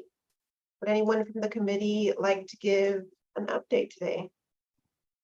Yeah, sure. I'll give an update for Thanks, Spencer. Yeah, sorry everybody. Hi, Spencer. I'm the Restore the Delta Science Coordinator, but I'm the one who heads the HABS subcommittee, and I want to say that I kind of dropped the ball a little bit on settling up a meeting for last month, but I'm hoping to get one set up this month. But I want to say one thing I'm proud of for the subcommittee itself specifically is, at least because we haven't, I want to say accomplishments at least aside from other things. So most of the time I just use the meeting to help like inform the community of what harmful algal blooms we see around Stockton.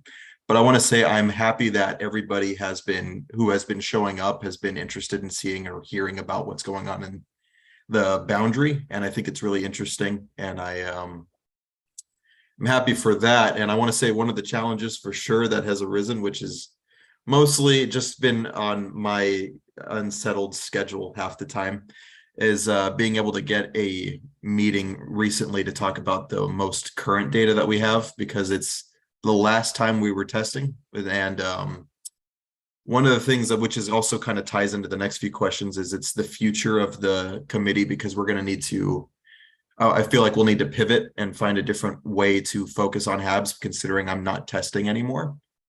And I think that goes into like what it is, like what we'll be focusing on next. And kind of apologize, this will be a short update because I don't have much to update on. But I think at least for what could cause like we're more CSC members to engage, I feel like the next meeting I'll give the data that I've seen, and then maybe we can brainstorm as a group the future of the subcommittee so that we can kind of meet measurements for either the Serp or building communications, or even getting more data or more presentations from the researchers over at University of North Carolina that have been doing their air monitoring in the HABs around Stockton. So that's really about it. And I wish I had more to say, but that's where I'm at right now, or where we are as a group.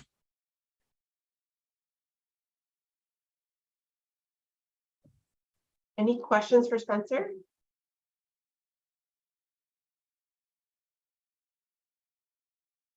Looks like Debbie might be joining your committee meeting in the future. Wonderful, Debbie.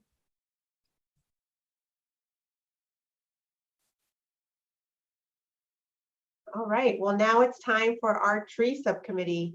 So for folks giving the update for the tree subcommittee, please do note that we've had a lot of questions about trees from Miguel and Katia. So as you're providing your update, if you could please try to answer some of those questions, and I'll probe you as you're giving the update and remind you what those questions were if you weren't tracking on the chat or listening when I made the announcement earlier. So at this time, I'm going to do drum roll for our tree subcommittee.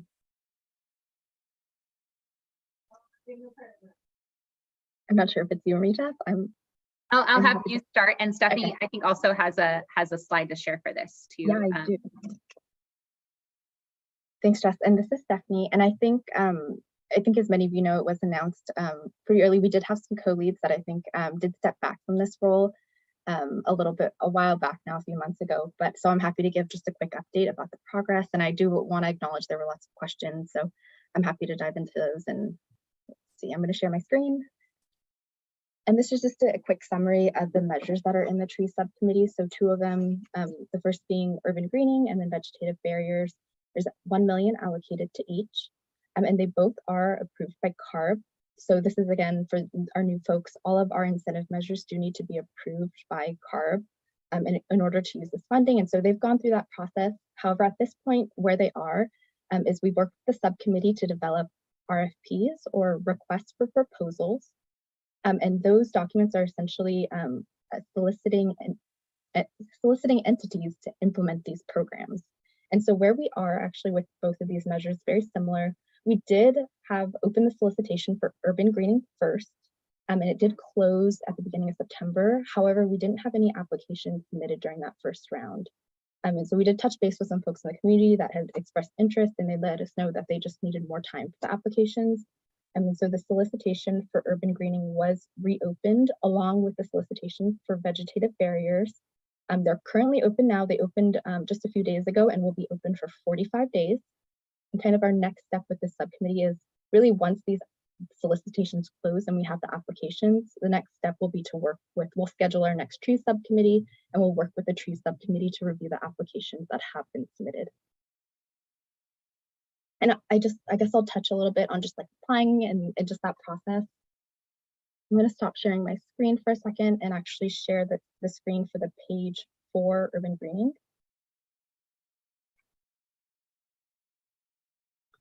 And so if you hop onto this community page, this first card here, oh, you know what, actually, I'm actually going to pop over here, grant applications and project plans.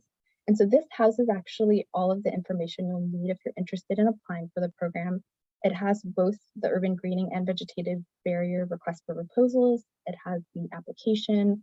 A W-9 form is something that needs to be submitted, so it's also here. For folks who aren't a part of this process but interested in applying, we did also provide the boundary map. And then there's also some information regarding info sessions that our grant staff will be holding. There was one done for urban greening in August, and then also an upcoming one in October. And then I was going to help answer some of the questions that were in the chat, but I do see a Margot's hand. So maybe we'll take Margot's question and then I'll answer kind of the questions in the chat. Yeah, I just have a quick question for Stephanie and probably you too, Jessica. So there were no responses to the RFP, or there were responses that requested more time? There were no responses to the RFP in terms of, we did not get an application that was turned in that was like incomplete or anything. There was just 0 applicants. Have we heard back from any of the agencies that might? Yes. So I think Stephanie might have said it, but I don't know that it was, well, so yes, we reached back out to folks that initially expressed interest when we first talked about this measure, and reached back out to them. They knew about the measure, they just needed more time. So we reopened, we haven't changed anything in the RFP. It's still the same that the subcommittee approved. And we just reopened it for the same, like a new period of 45 days. Those folks have indicated that that would be sufficient time should they need it. And we sent it back out to the same sort of channels to let folks know. We also did a press release a while back about just in general that we have open solicitations across all of our different Valley communities for this type of program, to answer one of the questions in the chat. But what we can do is we can also send you all just in the email that went out about these being opened. And if you want to use that email to share to your contacts, I think it's a really good comprehensive email. It essentially has all the links Stephanie just shared, like directly linked in there, and you can kind of understand, or forward it on to folks that might be really interested.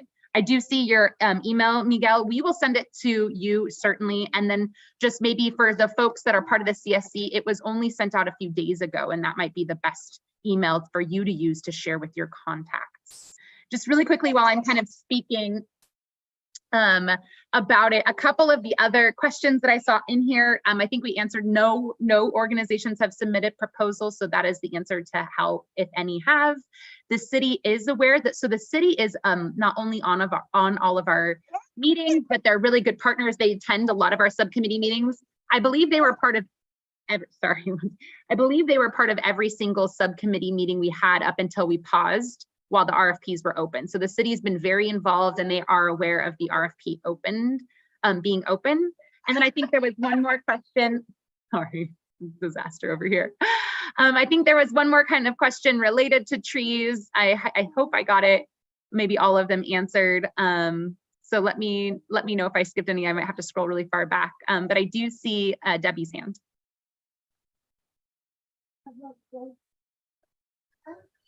Actually, I think you answered it. I just wanted to make sure that we could ask nurseries.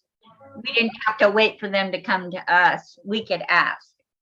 So a couple of things. I think that's a really good point, Debbie, and something we talked about in the, so really we're looking for an entity to be the main project like manager. We at the district aren't tree project managers. So certainly letting nurseries or folks that do like literally plant the trees or maybe supply trees is important. They might not be necessarily who applies, although maybe they co-apply with someone who would help manage, but they might be who the applicant, who like the successful contractor works with. If that makes sense. Sorry if there was lots of screaming. Great. And Steph, can you put in the RFP in the link on chat, please? Yeah, sure. And I'm also, sorry, I'm multitasking. I was also, Debbie, just for your reference, I'm going to drop in just a section of the RFP that talks about kind of the applicants that are eligible. Just generally, I'll kind of read off it. You know, it's joint power authorities, special districts, nonprofits, tribal governments, and public agencies. So I think like Jess is saying, like definitely like those groups can work with nurseries, but they just may not be the actual people submitting the application. And then it's the city manager's office is really engaged on this, on all of the 617 work, but we're certainly, we've had several discussions and meetings with the city manager's office, as well as the public works department, planning department, in case anyone's wondering. And that's globally, that's just for all of, there's lots of CERT measures that are really interactive with the city. Is the city interested in managing this? I don't think so. I think at this point, I mean, just to, for full transparency, we haven't seen them be interested. It'd be more like if we wanted to plant trees on city property, they would be partners with whoever is managing. So that would be kind of a conversation down the road. But certainly, I think a lot of just in general, they're following this because no matter where we plant trees, if it's on city property, we've talked about this, right? They need to be maintained, they need to have water. There's lots of other things and that are kind of make this a bigger project than it seems.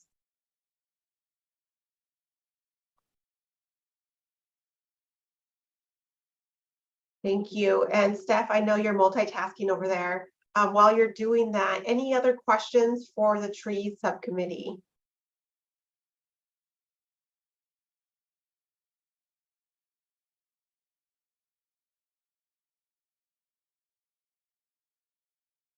What agencies have applied? No agencies have applied. Zero. Yeah, so the update that was that no one has applied, 0. So that's why the RFP has been extended.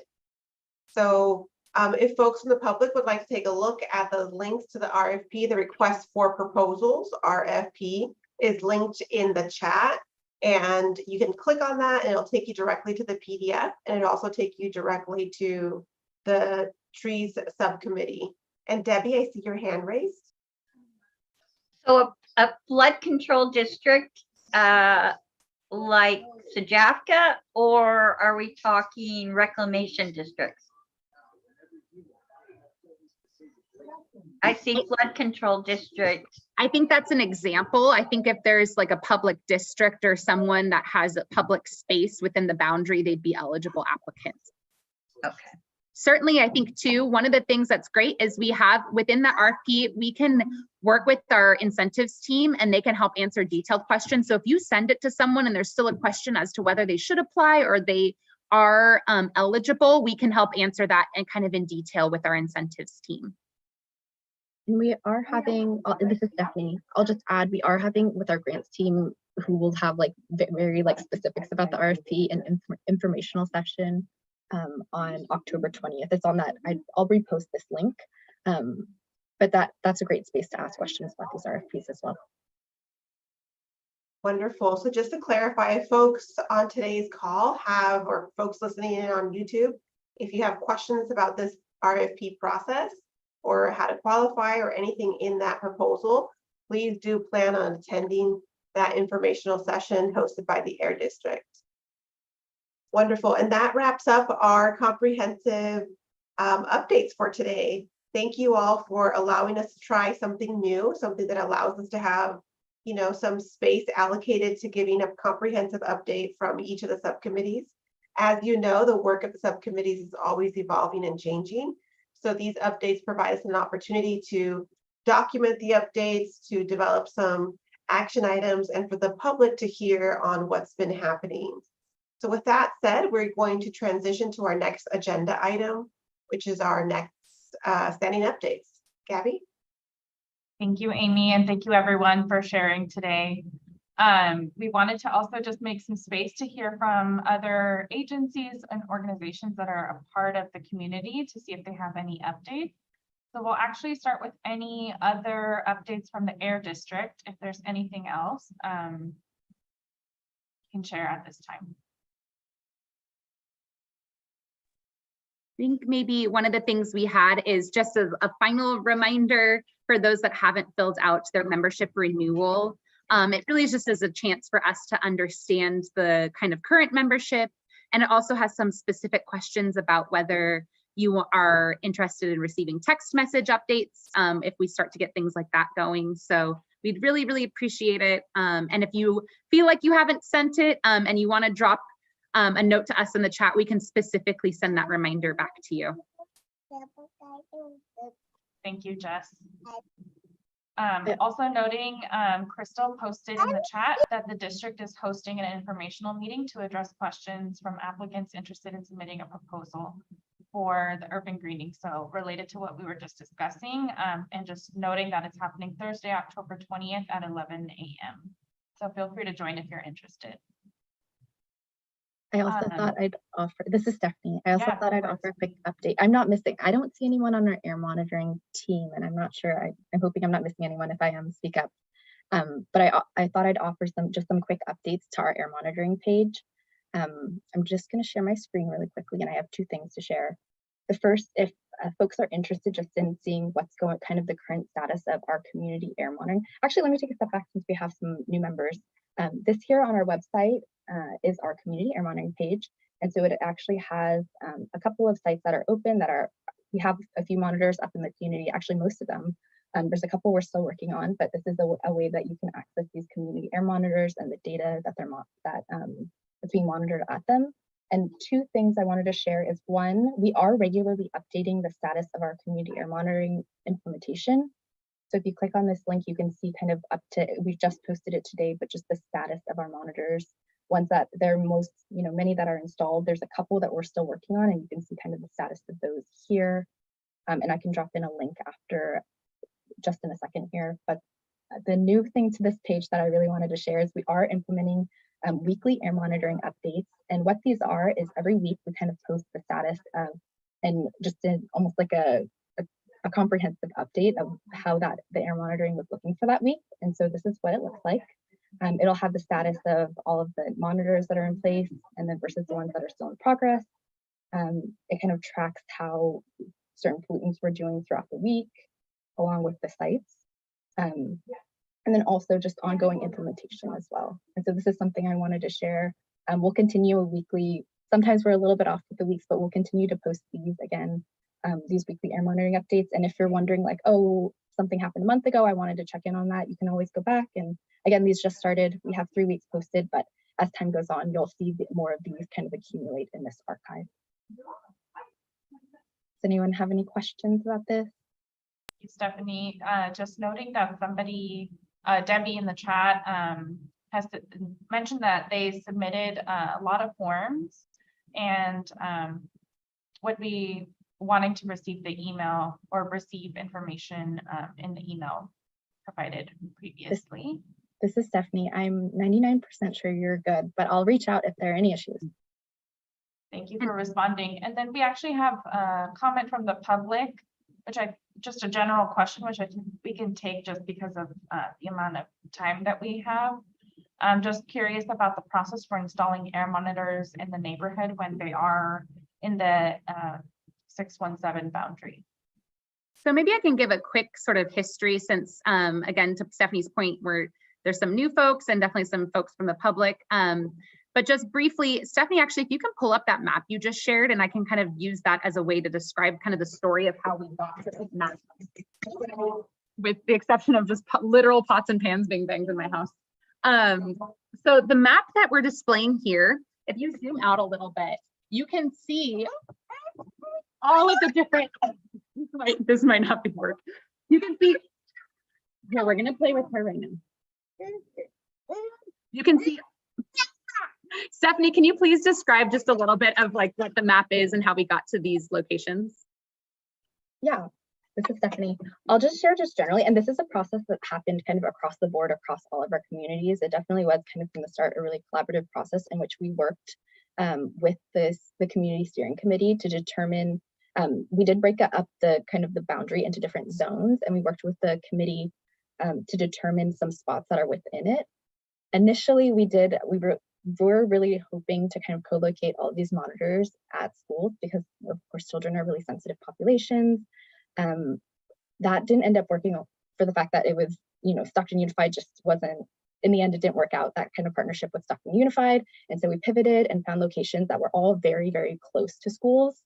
And now we're kind of at the spot where we've worked for the most part with a couple of different, with a lot of different agencies and groups to get them. We have one even located with one of our CSC members, like at Little Manila, one at the Hagen Museum. And there's a couple that, you know, there's some that are still going through contract work and working with agencies. So that I think there's about 3 that are still being installed.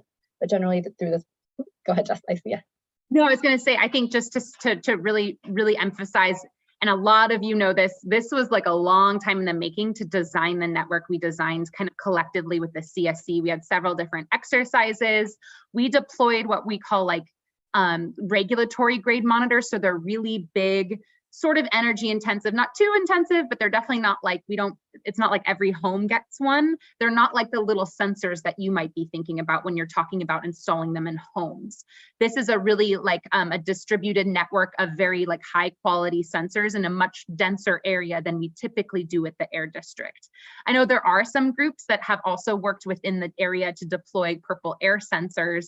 I know Little Manila is one of them that's worked, and Matt in particular have worked on some research projects that are sort of deploying some purple air sensors in the area. So just to kind of give a little background there. So I hope that helps a little bit, just kind of generally answer your question. I do believe, correct me if I'm wrong, is the Hagen Museum at Victory Park? That's what I thought. So I think when you're speaking, I believe that Hagen, I don't know if I'm saying it correctly, museum Hagen. monitor might be the one, might be the one closest to you. That's going to be sort of the best understanding of air quality from at least our community monitors. How about Dameron Hospital? So I think maybe this is just a good kind of second to sort of, maybe as we, in like future meetings, we can certainly talk about just generally unmonitored areas and what else, kind of what air monitor to look at that will help you identify maybe what's happening at your specific location, if that makes sense. And maybe you can even put in the chat some of the areas that you're asking about, and we can let you know if there's a planned monitor going in, or maybe if there's a monitor we think nearby might help you understand the air quality there. Thank you, Jess and Stephanie, for responding to that. And Just wanted to note that Margot has her hand up, so if you wanted to share, Margot, now's a great time. Yeah, I just wanted to share that it was quite a process trying to get these air monitories planned. It was one of the first things we wanted to do. And boy, it took forever because the schools could not accommodate the concept. I do want, I was going to ask if Stephanie could click on the actual findings, click on the Hagen Museum and just give the picture of what it's picking up. And yeah, sorry, I'll unmute here. And so when you click on the dot, it will take you to a page in which you can see kind of like hour by hour what the reading was. And if you wanted to kind of go back, you can see an archive of the data too as well. And there's one monitor, I don't remember if it's the public health one or the fairgrounds, I don't recall, that has more extensive, is not just let me see, one of them has more like sulfur and nitrous and things that they can document. I think, Yeah, the fairgrounds has that. oh gosh. Which one? Go for it, Oh, the Chai. fairgrounds. Yeah, the Fairground. fairgrounds has some additional ones, and I believe also at the California water tank. Yeah. That was Stockton water tank, yeah.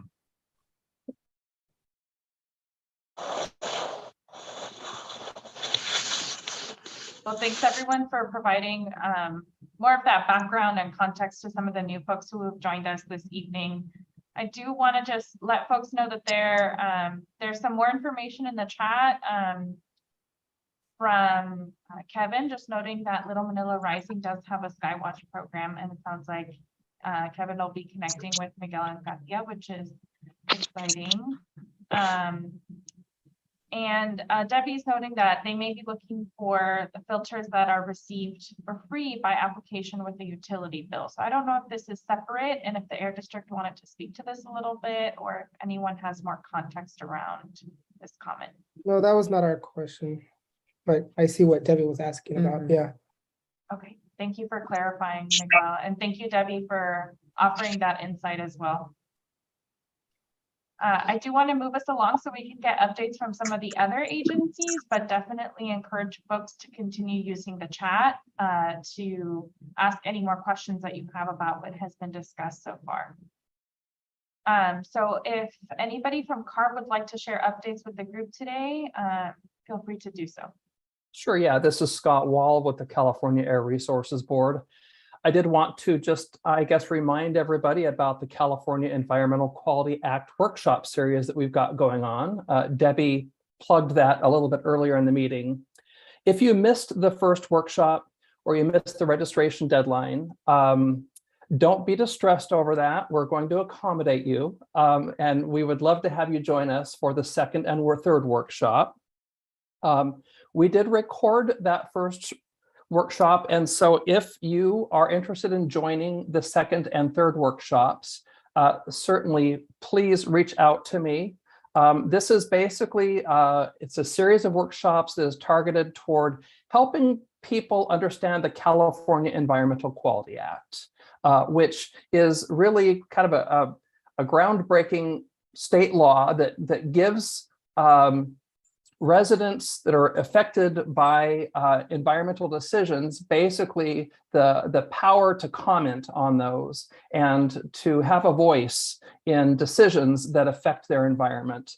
And so we are working with an environmental law firm called Shute Mahali and Weinberger. They have put together the curriculum, and I've been kind of organizing all the logistics and doing the support for the meeting. So if you would like to join us for the next workshop, which I put in chat, is October 24th. I will gladly send you a link to the recording for the first workshop so you can get caught up in what you missed.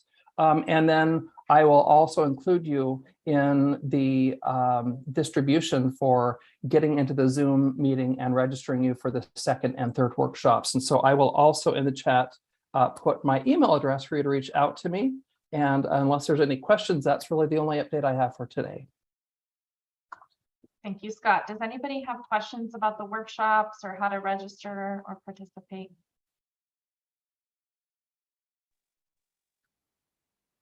All right, I'm not seeing any comments or questions at this time. So if there's anybody present from the Port of Stockton, we would love to hear any updates that you might have for the community. Sure. Hi, this is Jeff Wingfield. Sorry, I wasn't on video. I was traveling most of the time for the meeting, but listening in. I'm excited about a couple opportunities we have coming up. Thank you to some of the groups here who have provided support letters. We're going after the Energize program. I think a lot of you are aware that some of the shortfalls in fast chargers that we have. We've got 30 chargers for our electric cargo handling equipment on the port, but the majority of them are level 2 chargers, which can be great if you have a lot of downtime in your equipment. But for us and our heavy industrial use of the equipment, we have to take advantage of opportunity charging, whether that be on breaks or at lunch or between shifts. So fast chargers are really what we need to operate our electric forklifts. So we're going to be putting in an application for 10 additional fast chargers. And then we just got some good news the other day that we're getting 6 core vouchers transferred down from the Port of West Sacramento to Stockton. So we're looking at additional 16 fast chargers in the very near future, hopefully, if we're successful with the Energize grant.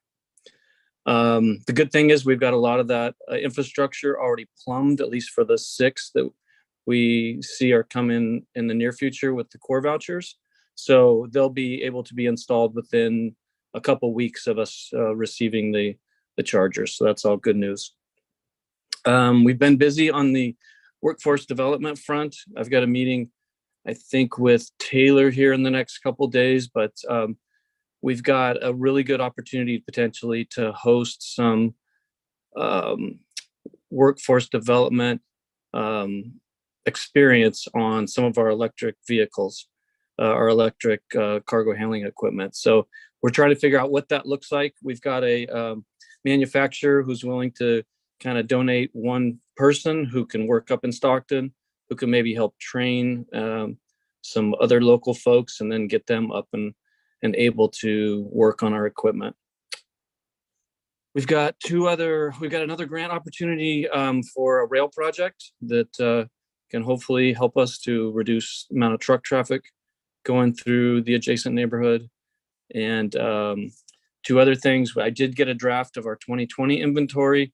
So we'll be releasing that fairly soon and talking it over with the POC group. And our clean air plan draft is ready to be discussed and kind of worked through with the Port Outreach Committee as well. So if there's any other questions, happy. Oh, Che. Yes. So updates on the air quality monitor at the port location in Boggs Tract. So thank you, Che, for providing, I think it was a use description. Our properties department needed that to be able to finalize the lease. And so we've peeled that loose and should be making quick progress now in the very, very near future. All right, thanks, Jeff. You bet. So sorry, I'm on my phone today, but I think there was a couple other comments in the chat. Thank you, Jeff. Yeah, there's a couple other comments from the public for you, which I'm turning to the Air District to note if we should hold those to the end or if it's appropriate to engage in those comments at this time.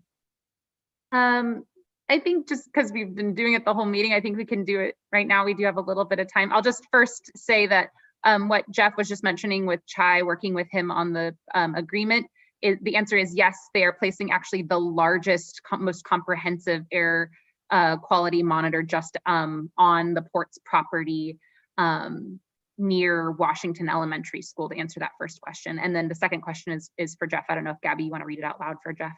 Yeah, Jeff. So somebody was, Miguel and Katia were asking if you're willing to work with Midtown neighbors next to Victory Park to plant more trees.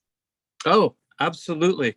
So one of the things we're working on in one of our commitments in our Energize grant, which is for those 10 new chargers, is that we're going to plant an additional 30 trees, which doesn't sound like a lot, but it can be, and just kind of following up and making sure the survival rate is high. as well as providing money for scholarships for the local community to provide clean, jobs that work on some of the newer, cleaner equipment that we're getting. So yes, I'm happy to do that. And so feel free to reach out and contact me. Another thing that I forgot to mention is our ongoing partnership and support of Washington Elementary. It's been awesome, and we've had a really good response from our tenants as well just recently. So we've been doing clothing drives and some other things, working with the principal over there, as well as Sylvia Cantu, who's a member of the CSC, or at least was, I think she still is. And just providing them with opportunities and with school equipment. I think one of our tenants donated 2 like smart boards. They're supposedly like really high tech, like chalkboard type things. They're above, I've never seen them, but I hear they're really cool, and about $5,000 each. So we're really excited that our tenants have stepped up and really started helping and partnering with Washington Elementary. Was there any other questions about, somebody I saw in the chat, something about the Midtown will help to do the maintenance of the trees, and that's awesome. So yeah. Reach out directly to me. Happy to talk and see what we can partner on.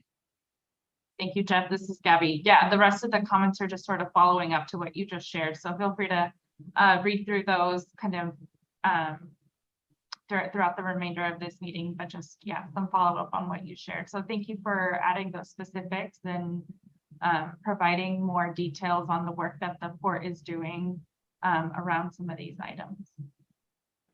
At this time, I'd like to see if there's any other agencies present that haven't had an opportunity to share updates that would like to share updates.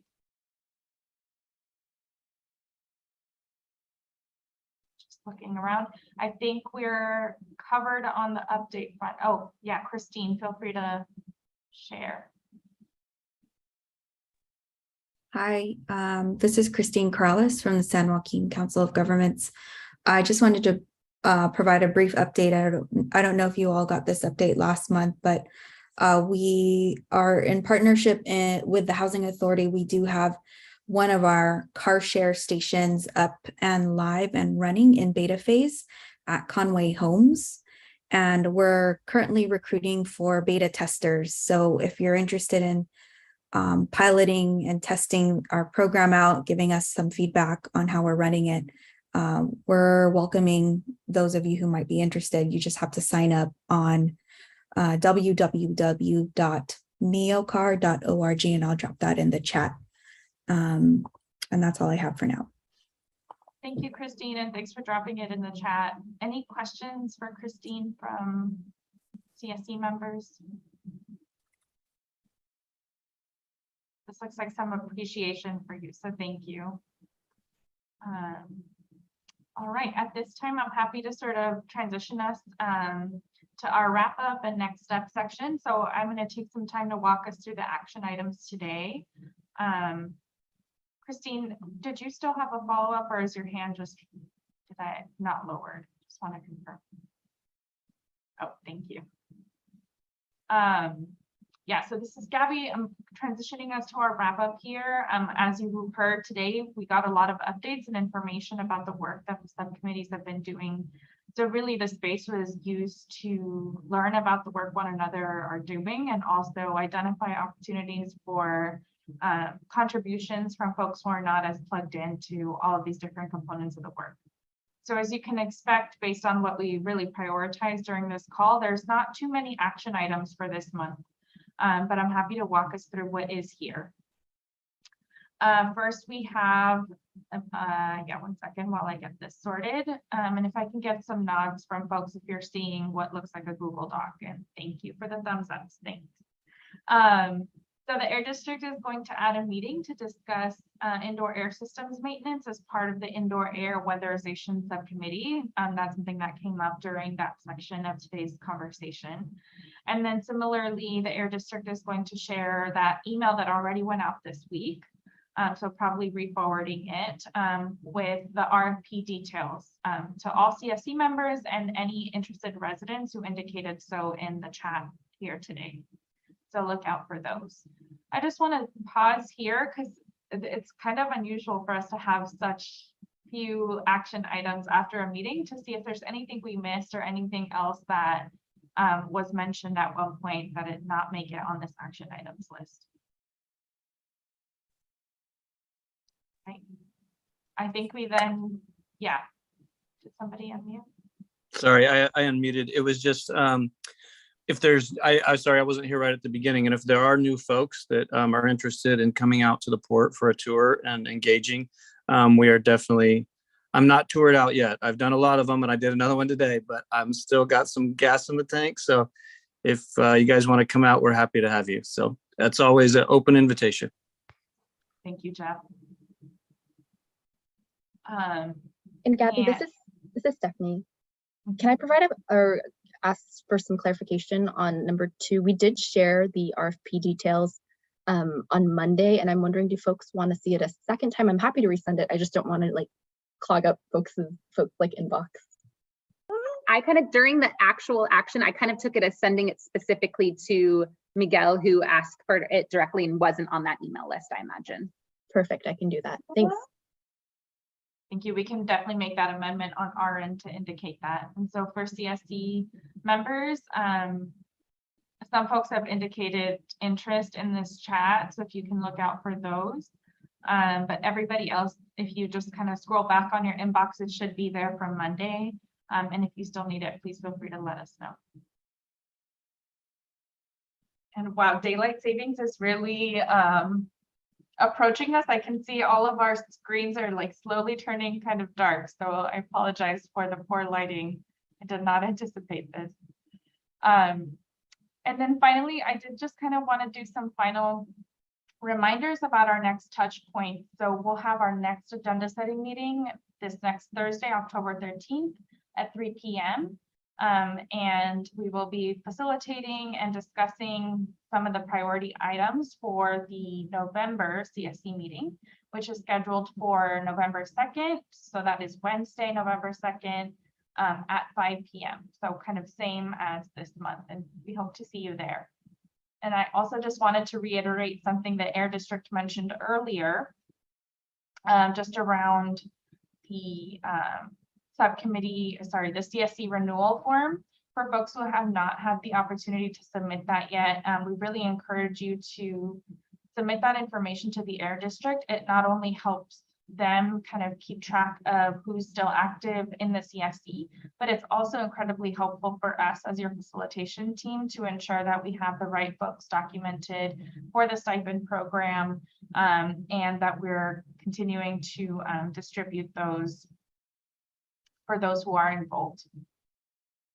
And along those same lines, we want to encourage those of you who are a part of the stipend program who are not signed up for direct deposit to please consider signing up for direct deposit. That is the quickest and most efficient way for us to send your monthly stipends over to you. It really helps us to avoid any sort of logistics and issues that can happen with mailing, such as mailing delays, kind of wrong addresses that, you know, sometimes the mail person tends to mix up the addresses or some of those uncontrolled things. So if you are not signed up for direct deposit and you are interested in that, please let us know, and we're happy to connect you with some of the support staff here at Harder & Company that help to facilitate that process.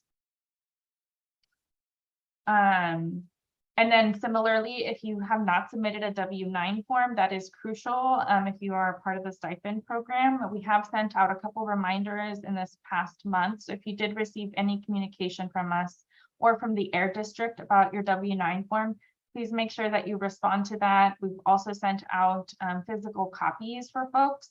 So look out for those if you were interested in receiving a physical copy of the W-9 to mail back. All right, at this time, we will transition to public comment. So any members of the public who have joined today can definitely share any comments, questions or announcements with this group. And so, yeah, feel free to do that here, or for folks who are joining via the live stream, you can also add any comments directly on the YouTube live, which we will be looking out for. So I just want to pause to see if anybody has anything they'd like to share. Yes. Yeah, Everett, go for it. Everett Johnson, and I just wanted to share a couple of things. I'm new here, and like a deer with in his headlights, but I'm enjoying everything I'm in because this is my area. Another comment was, I'll bring the other was about the air monitors, but I'll talk about that later. But the thing I wanted to discuss was to let you know, tonight at Victory and Praise, that we're having a dealing with in our community murders, but we have a serial killer.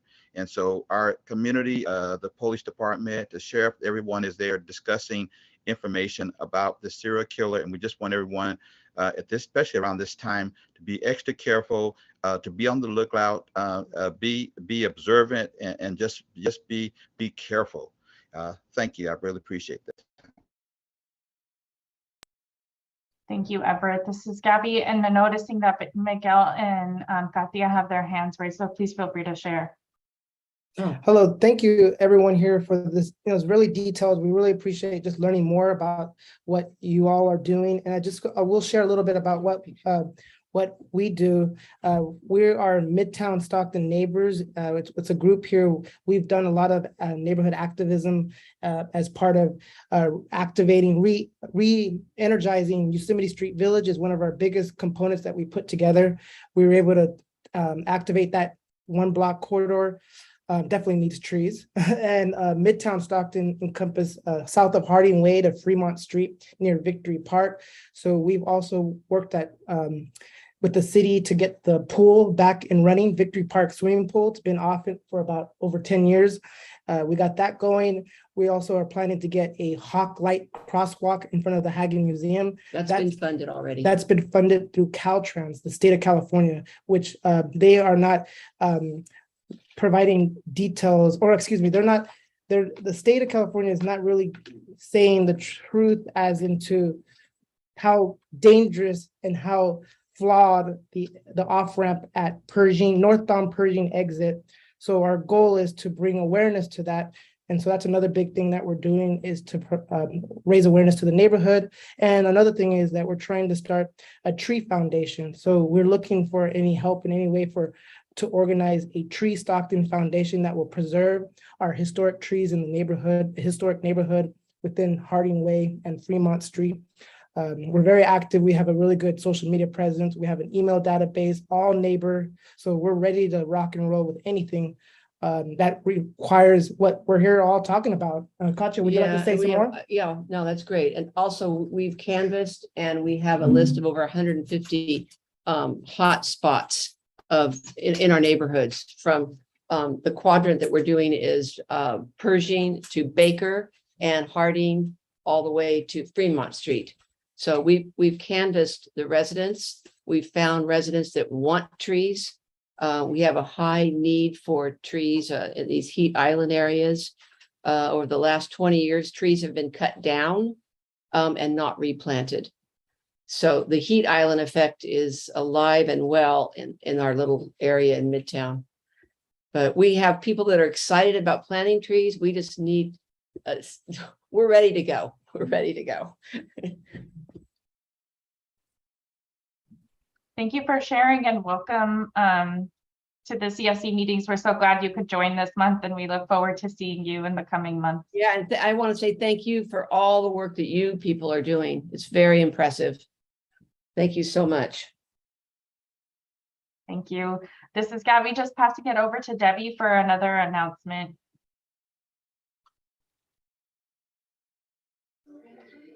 I just want to ask if Miguel and Katja can send me your information. Oh, yes. Yeah, Sure.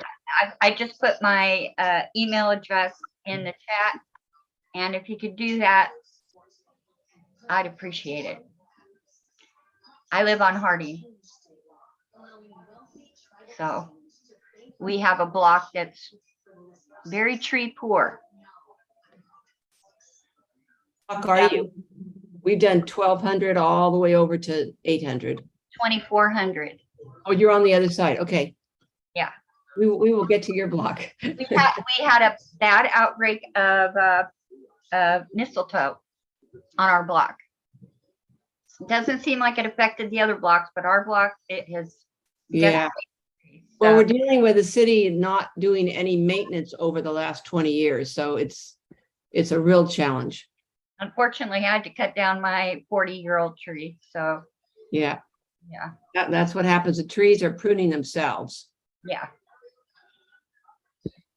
And Gabby, thank you, Debbie, for sharing that. Sorry, did I cut you off? Would you like to add anything? It's just great to see you all connecting. So thank you for using the space for that. I think we have time for one more quick comment before we have to wrap up. If anybody would like to share something else during this time.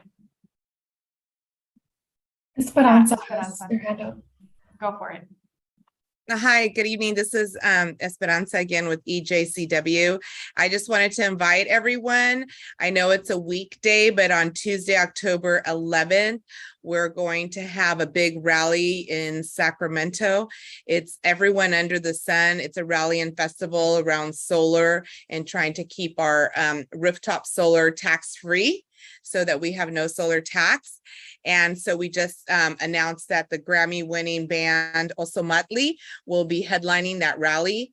And we're going to have other, we're going to have a choir from Green the Church, from Pastor Ambrose Carroll, and the mariachi, Aztec danzantes. So we're going to have speakers, but we're also going to have, quite a few entertainers with Also Motley headlining that.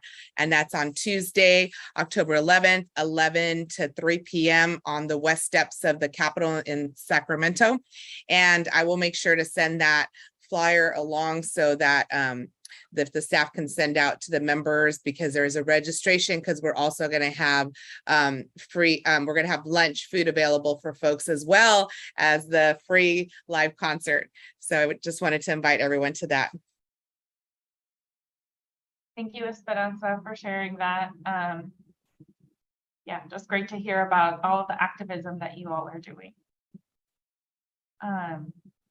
At this point, I think we've come to the sort of the end of the allotted time for this meeting, and just want to thank everybody for joining today and participating and engaging in whatever ways that you did. We see you and we're thankful for your contributions in this space.